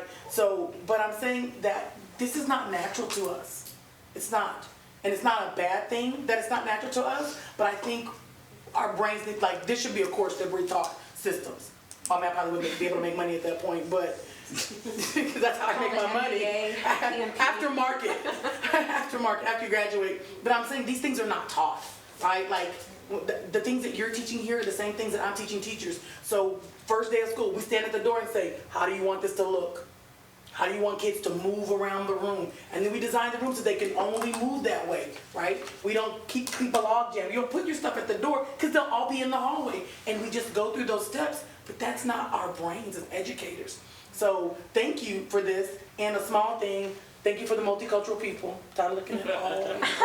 Thank you for the multicultural people. That's a small thing, but when I look at documents, I see that, right? Well, I will turn down photo. Trust me. I've had like things come my way. I'm like, no, like renderings, like no, you have. And that's the community notices that. We put out something one time with like, have your kid come to a school or whatever, and it was like, or have your kid go to the best school, but it was like all white kids and one Asian kid, and people were like, what are we saying? So, but those kinds of things matter to me, and I appreciate that. But I think that as we build out systems and we learn systems, like that needs to funnel down, however it can. I don't know, but that's just I think it's really good. Thank you. Oh my God. Yes, and I know you and I had talked about like just the concept of like a project management office, project management unit. I mean, not that every organization needs to have a standalone supporting office. What I love about what you've shared with us so far is that it's internal capacity building. I mean, do you know how expensive? You know how expensive. If y'all were to if they were to hire a consulting firm to do.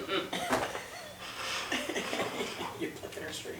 So you and whoever else, this can truly change the way the system works, but it can also be like this self-feeding organizational culture thing, right? Because an organization can be healthy, but you can't be healthy unless you have, like, how do you do things, right? Not the policy and procedure, but like, hey, how do we do things, right? Because that's what people are going to observe. Like, what do my coworkers do?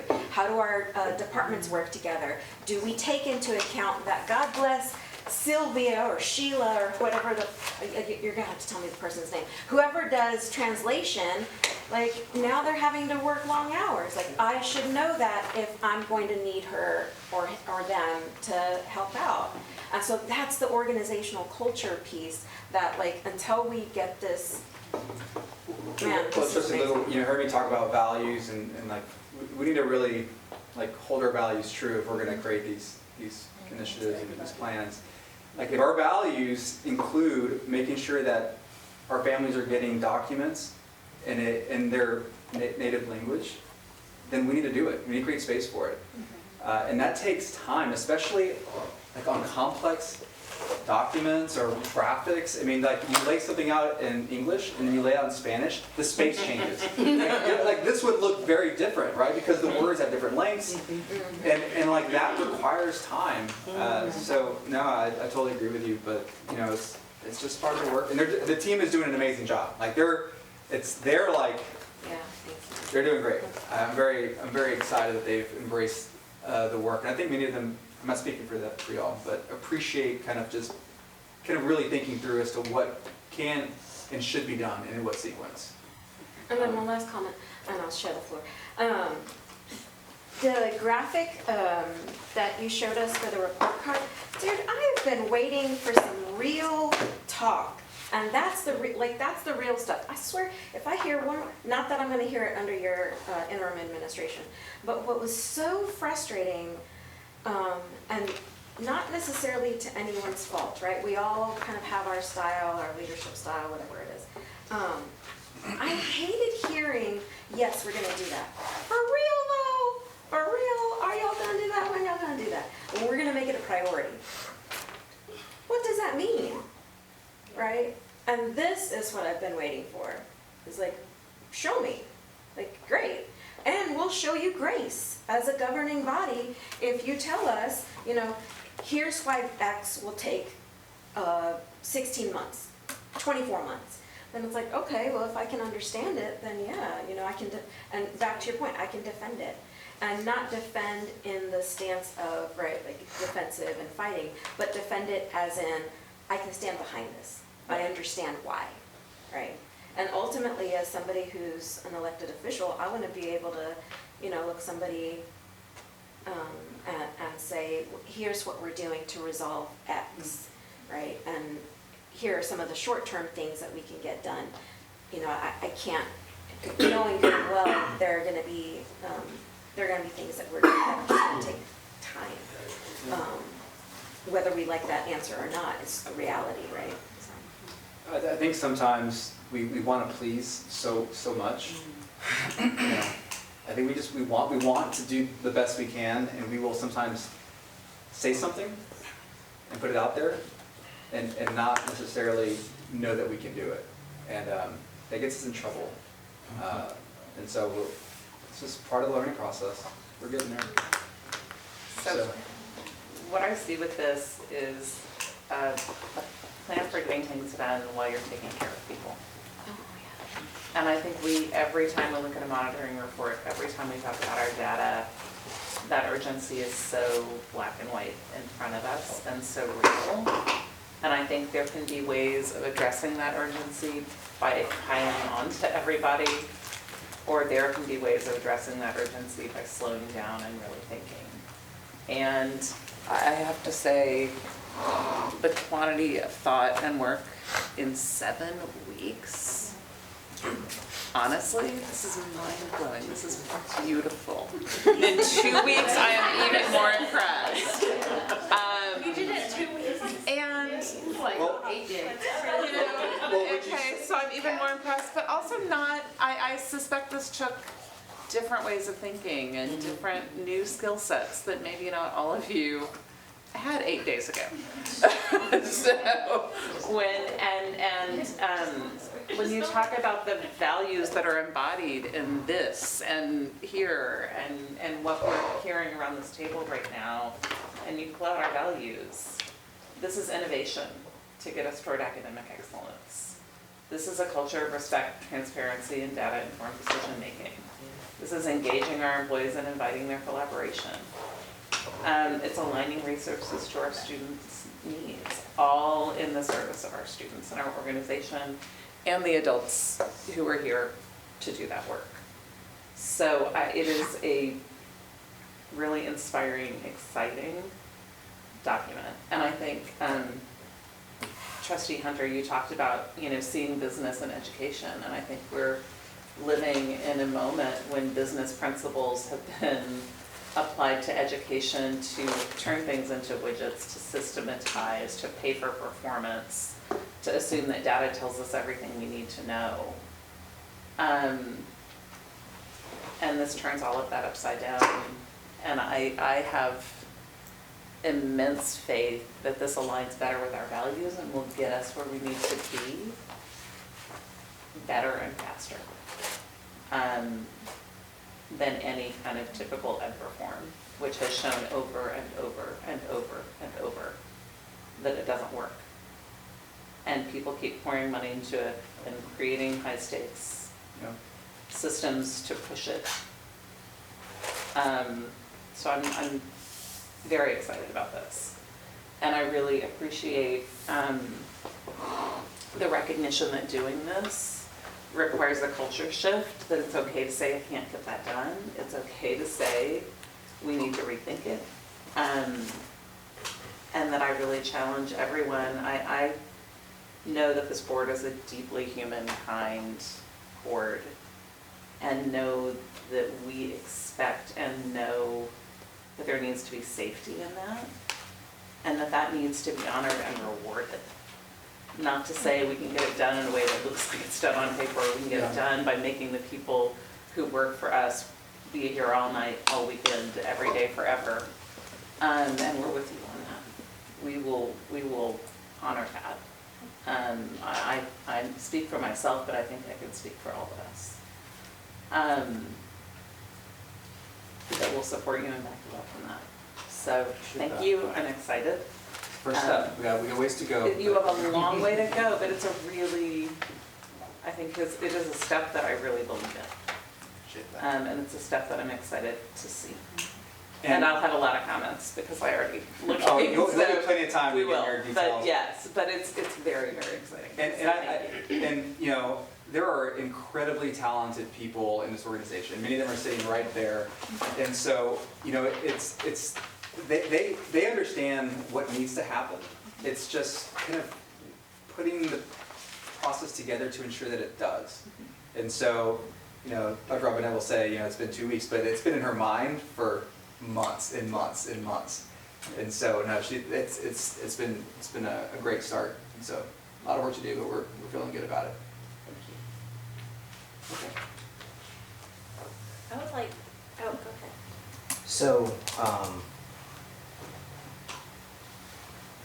I got my PhD 2 decades ago, and I've been in education 30 years. And I've seen a lot of superintendents, I've seen a lot of administrations, and I've seen a lot of this work. And so this, I don't want to be ironic or paradoxical, but this has me profoundly worried because I haven't seen superintendents think this way. And so help me understand how you take something that I think is brilliant and powerful, and it aligns a whole lot with my siblings who make money in the real world and how they think. I love the way Trustee Boswell put it.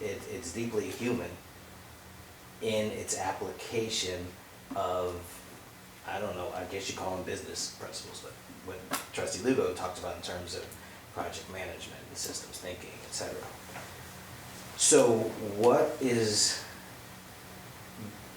creates the successful transition so that, because unless I were to look at these and all of these are done in 6 months, right, which is no, what creates the successful transition so that this continues unimpeded and becomes part of how we do business if this is the best way to operate? Can I just add something really quickly? Great response. Well, I think part of that lies with the board, right? Part of that is going to be transition planning within the administration, but I think part of that is, you know, like job profile questions. What questions does the board come up with? What questions does the community come up with to get at, you know, not just the spirit of what they're providing to us, but the actual methodology. And setting that expectation and man, I don't even want to say these next words. And we're all going to have to just own the fact that it's not going to be easy to find a superintendent candidate who's going to walk in the door and have that same systems thinking, right?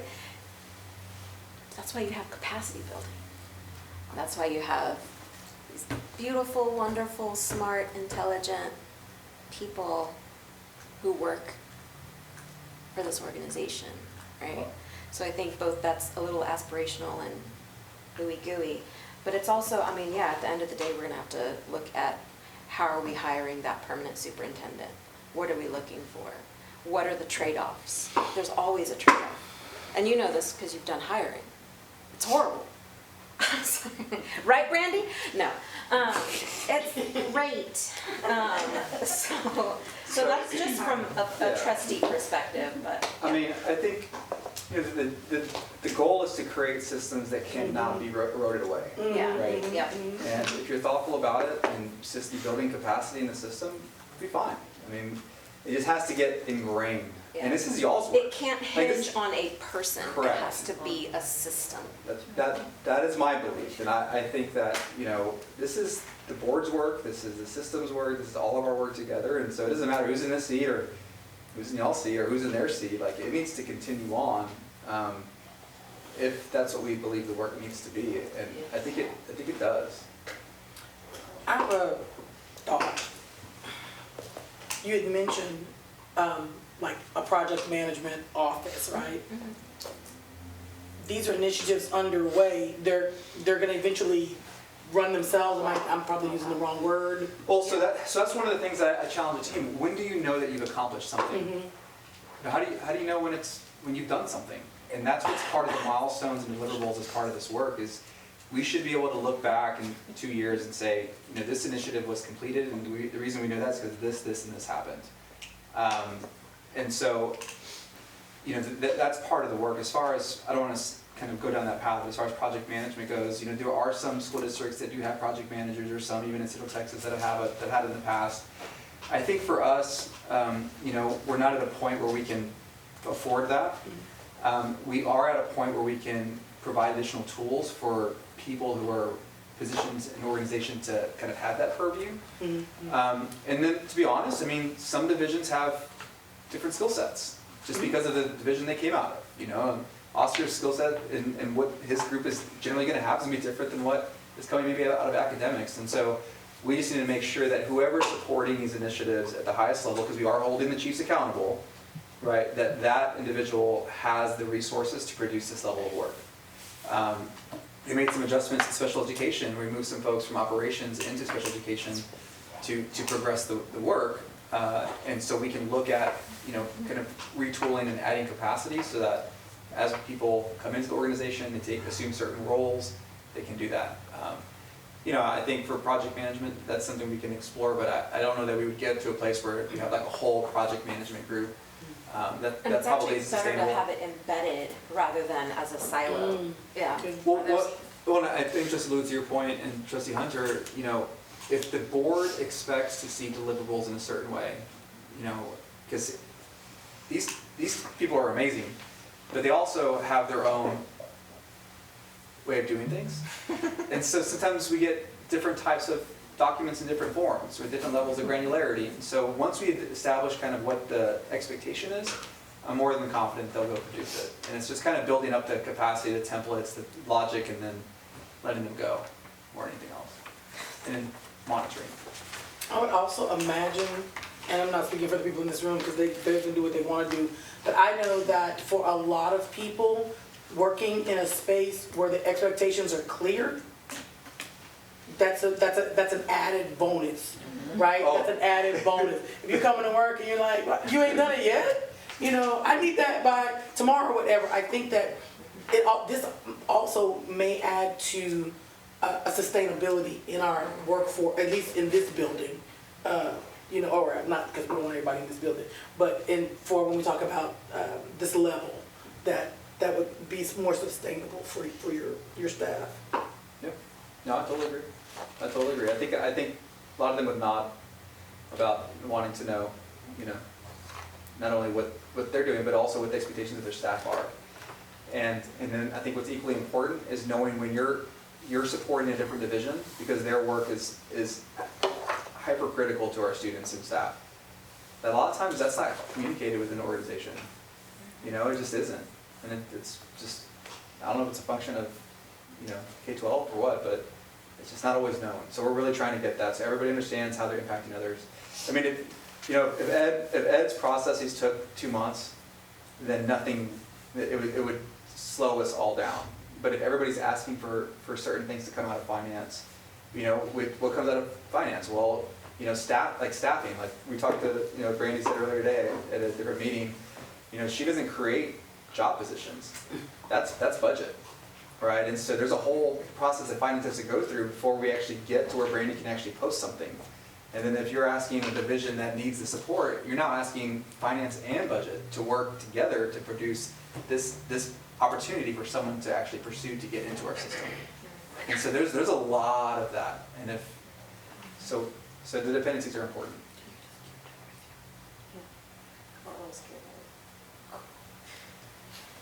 All right. Thoughts, Andrew? Anything else? Sure. When I first started teaching social studies, I had ideas about like cool projects that I wanted to do with kids. And it took me a while to understand that I can't just like give them days and say, create. There have to be like daily checks, and then there have to be, hourly checks within those like daily checks for progress. And when I look through the different sections that you've given us here, I see that, and I also see a really intentional focus on how people are going to use these things, like how is someone, a child, meant to experience special education? How is a teacher supposed to acquire the resources that are intended for that child, and that's really great. And I also want to say that I, when was this? When were we at Harris? Oh my God. It's hard, I know. Was it Wednesday night? Was it Wednesday? 2 days ago? You guys are talking about 2 days ago. We're talking about like a month ago. Oh, yes. So I had 3 meetings that evening. Me too. So I was like going back, I was like thinking about, Harris, that's right. Met with a teacher, it was the teacher group. Yeah, so I was at Harris, and I got to listen to the teacher focus group with Matthias. And there were 2 teachers that I saw the next day at the Teacher of the Year purpose, and they both commented about how seen and listened to they felt during that meeting, and how the answers that you gave, they felt very honest and really genuine, and that respect for the experience that they were bringing, and then also that you made it a safe space for people to feel that way. And I hear that, and I see all this, and I really appreciate it. I think that if I would have been a teacher and I would have known that things like this were happening, on the outset, to connect what felt like a very dysfunctional space that I was in, it maybe would have encouraged me to hold on a little bit longer. So I appreciate that. And just thank you. Appreciate feedback. Dr. Kaufman, Oh, you're missing out on all the fun. I couldn't get into the detail. But you will be happy to know there is a section on multilingual education. That looks awesome. The whole tab.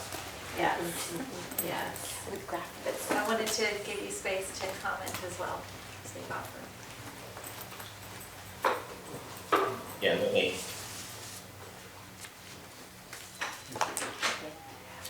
I'd like to take a moment to just invite staff. What are your thoughts on some of this?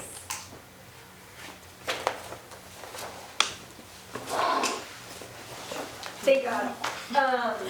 I'm very thankful. I don't get it, but I'm personally very thankful because I think in systems as a human, and so it's really helpful. We've been talking about like alignment and like really where's the roadmap and how do we all have, where are the touch points and engagement pieces. So it's incredibly, it's daunting and it's relieving at the same time. And it's funny because as I know you're going through there, one of my projects is actually, it's a project to take away projects. truly.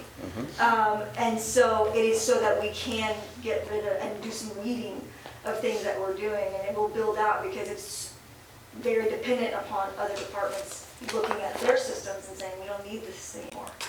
So it's got its own kind of checks and balances even built into it. So we're incredibly thankful that we are being very thoughtful with how we're using the resources so that we can pump as much as we can into the support for campuses, specifically in the classroom.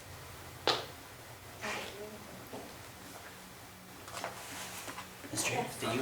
I don't know if I'm just standing up.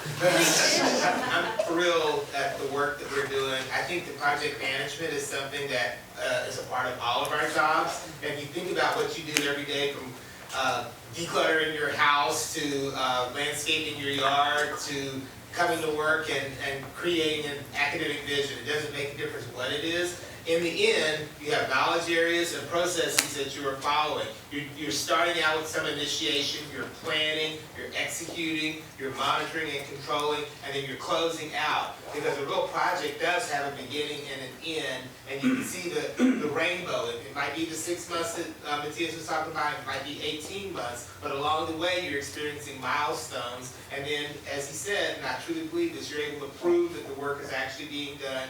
And what it does is the confidence that we all have then turns into confidence for you that it can be done, and then everybody becomes a little bit more courageous, and maybe the next project is even a little bit bigger. Drew,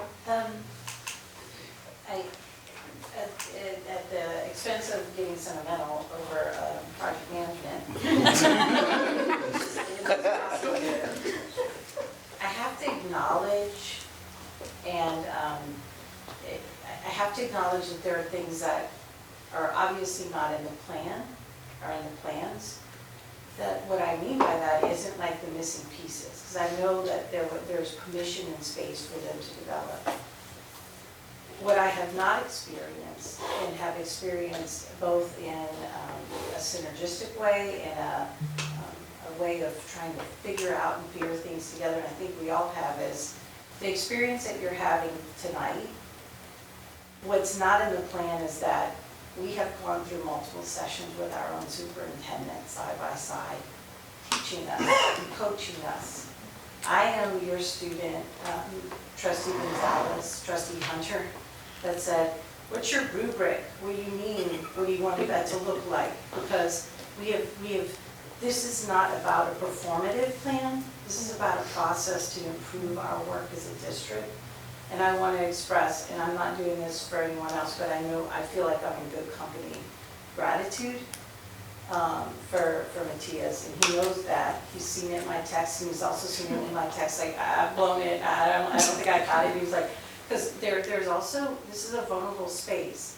I appreciate so much the comments you made for all of us, but it's the beta version. It's step one. This is a journey, and there's a different level of permission that had we brought in external folks, had other people, it would have been, and if you hire the post interim superintendent, if it's about the project management process only, without the relationship and the trust of people owning and sharing the work, that would be a tremendous risk for, and a sad thing for us as a district.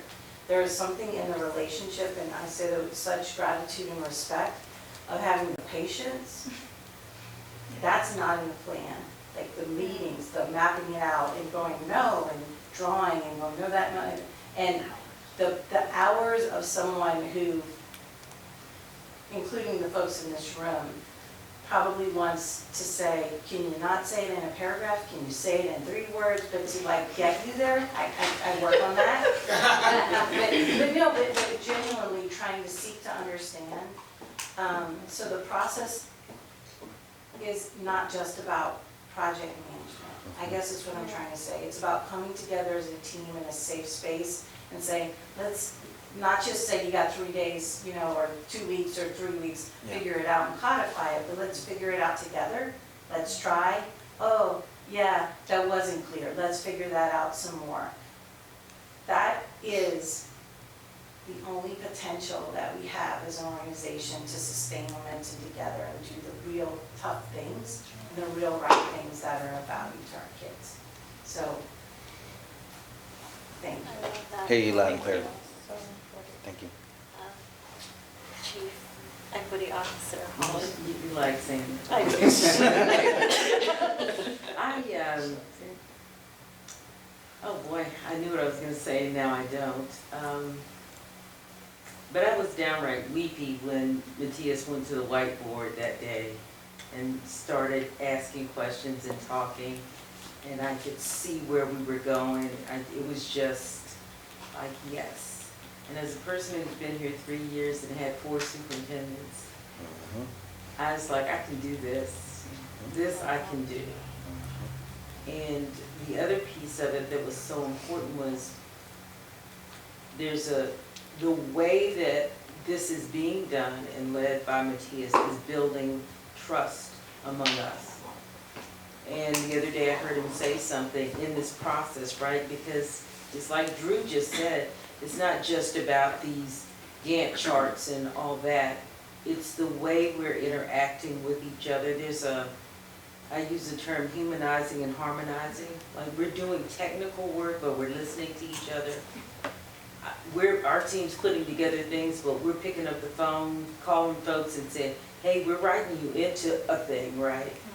And there's a different conversation and there's a different tone. And you would never think that Gantt charts and all the stuff I love, I'm like Trustee Lugo, just wig out over it. But it's doing something to us. Not just our heads, but our heart space. And so I'm just incredibly grateful for the organization, the sense-making, the purpose, and just the trust that, at least I feel, that's being built among us, and not the competition and the Hunger Games. I used to say, this place feels like the Hunger Games, right? It's her fault, it's their fault, it's not my fault. And something about this process allows all of us to be vulnerable and not have to know everything and not have to pretend that we know everything. So that interdependence is, for me, just so encouraging and energizing. Technical work, but head and heart work. Awesome, thank you.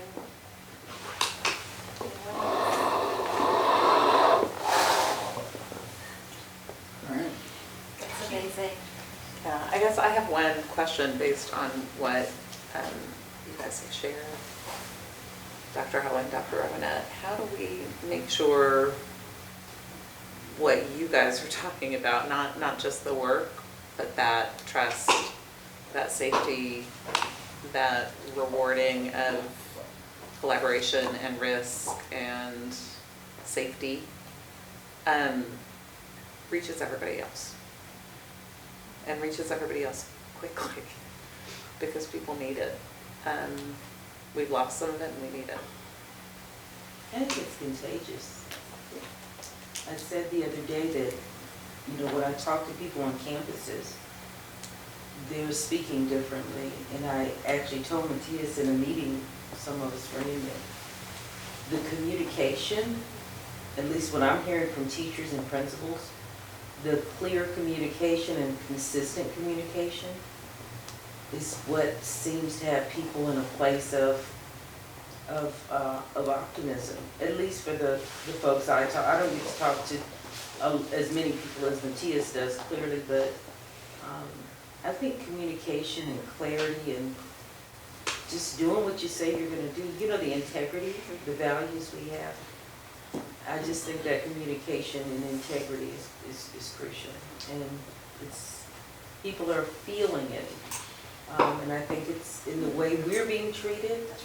I always say what starts in central office ends up on some kid, right, somewhere, no matter how we treat each other, and I think people are learning different ways to treat one another. You don't have to be up here. Matthias is telling us, I don't know everything.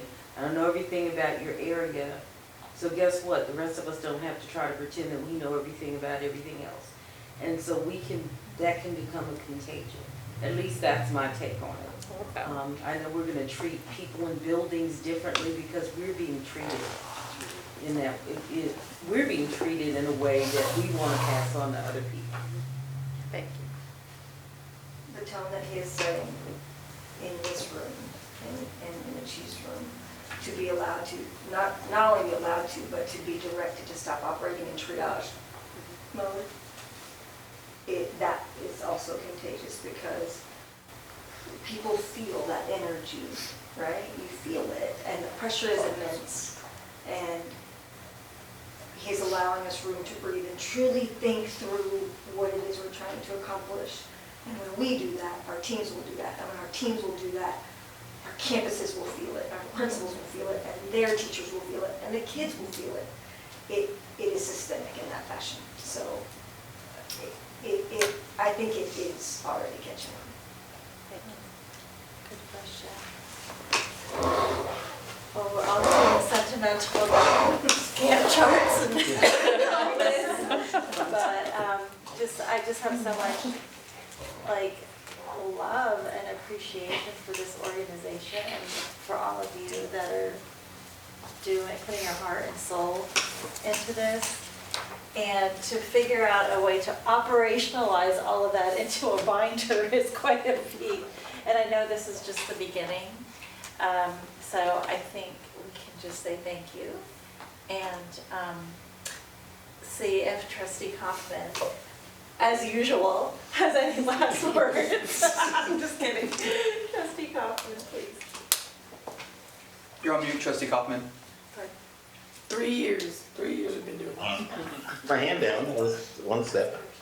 I wasn't gonna say anything, but I appreciated that you opened it to the other, the staff in the room to talk, and that really was powerful to hear that conversation around the impact. And I really appreciate the idea that what happens right here and now and what happens on that whiteboard trickles down through the organization. And so a big focus that I've had since joining the board has been around reducing the culture of fear that I hear about from every single principal I talk to and have heard from central office staff for months. And so I really appreciate the acknowledgement that this can start to break down that culture of fear, just like the communication has started breaking that down, just as some of the positive interactions with people started to break that down. And I'm hearing about the humility and the recognition of, that we're better all together than we are individually. We know more as a group than we do individually. And so what we can learn from one person, they can teach us. I mean, we teach something to someone and they teach something to us if we collaborate. And so, but the part that really triggered me to want to say something was when Dr. Robinette was talking about how we're going to figure it out, we're going to figure it out, we're going to figure it out. And FIO and figure it out is something I've heard a lot in the last year and a half. As a negative thing, is that the directive was, you need to get this done, FIO, figure it out. And so this idea behind coaching and collaborating is just what our district needs. So I just want to note that and thank you for that.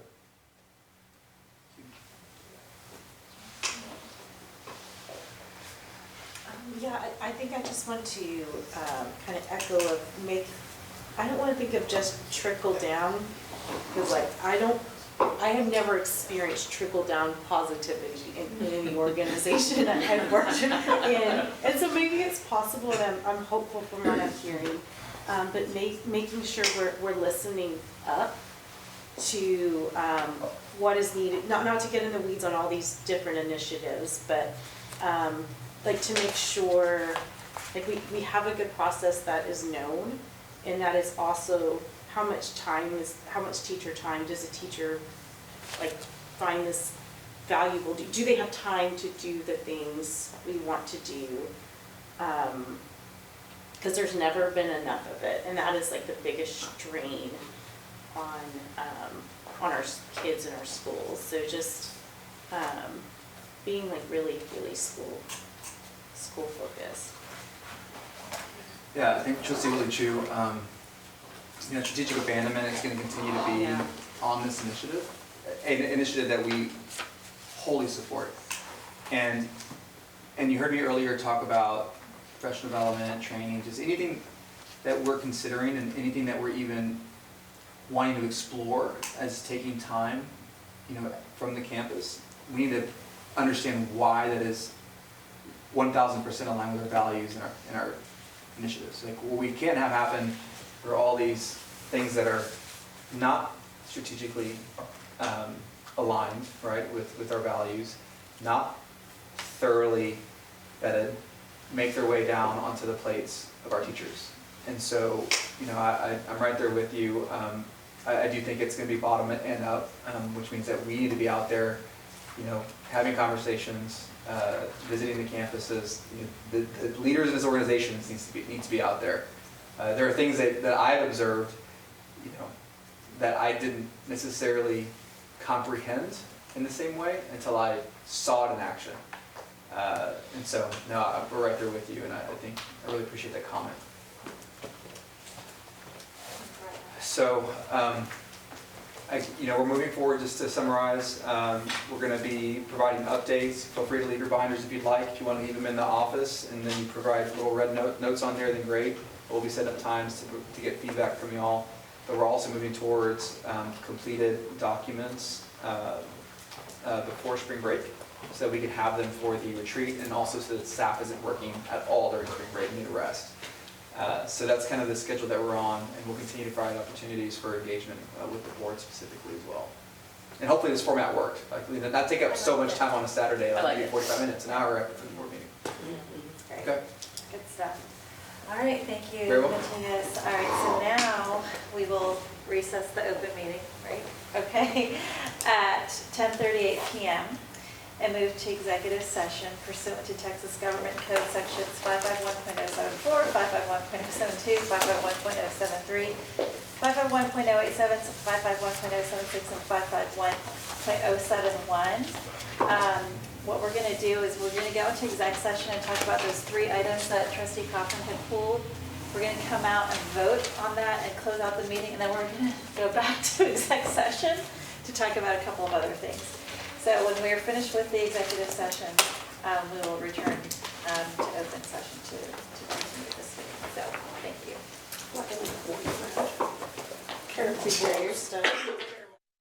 We will now reconvene the open meeting at 11:16 p.m. Trustees, thank you for the discussion. We will now consider those items pulled from the agenda, which are items 14.3, 14.4, and 14.5. So, and I believe can we group them all together? I would take separate motions. Okay, all right. Trustee Boswell, do we have a motion regarding 14.3? Yes, I move that we approve 14.3. Okay, all right. Having a motion by Trustee Boswell, second by Trustee Zapata. All those in favor, raise your right hand. Okay, the motion passes unanimously. Trustee Boswell, do we have a motion regarding item 14.4? Yes, I move that we approve item 14.4. Second. Okay, so we have a motion by Trustee Boswell and a second by Trustee Zapata to approve 14.4. All those in favor? All those in favor, raise your right hand. All right, the motion passes unanimously. Thank you. And now we, Trustee Boswell, do you have a motion for 14.5? Yes, I move that we approve agenda item 14.5. Second. Okay. We have a motion to approve 14.5 with a motion by Trustee Boswell and a second by Trustee Zapata. All those in favor, raise your right hand. Okay, the motion passes unanimously. All right, so we will now go to our next executive session. I'm very sorry, people. So we will recess the open meeting at 11:18 p.m. and move to exec session pursuant to Texas Government Code Sections 551.074, 551.072, 551.073, 551.087, 551.076, and 551.071. When we are finished with the executive session, we will briefly return to open session to formally adjourn the meeting. The adjournment will be recorded and will be included in all replays of tonight's meeting. Thank you for joining us and have a great evening.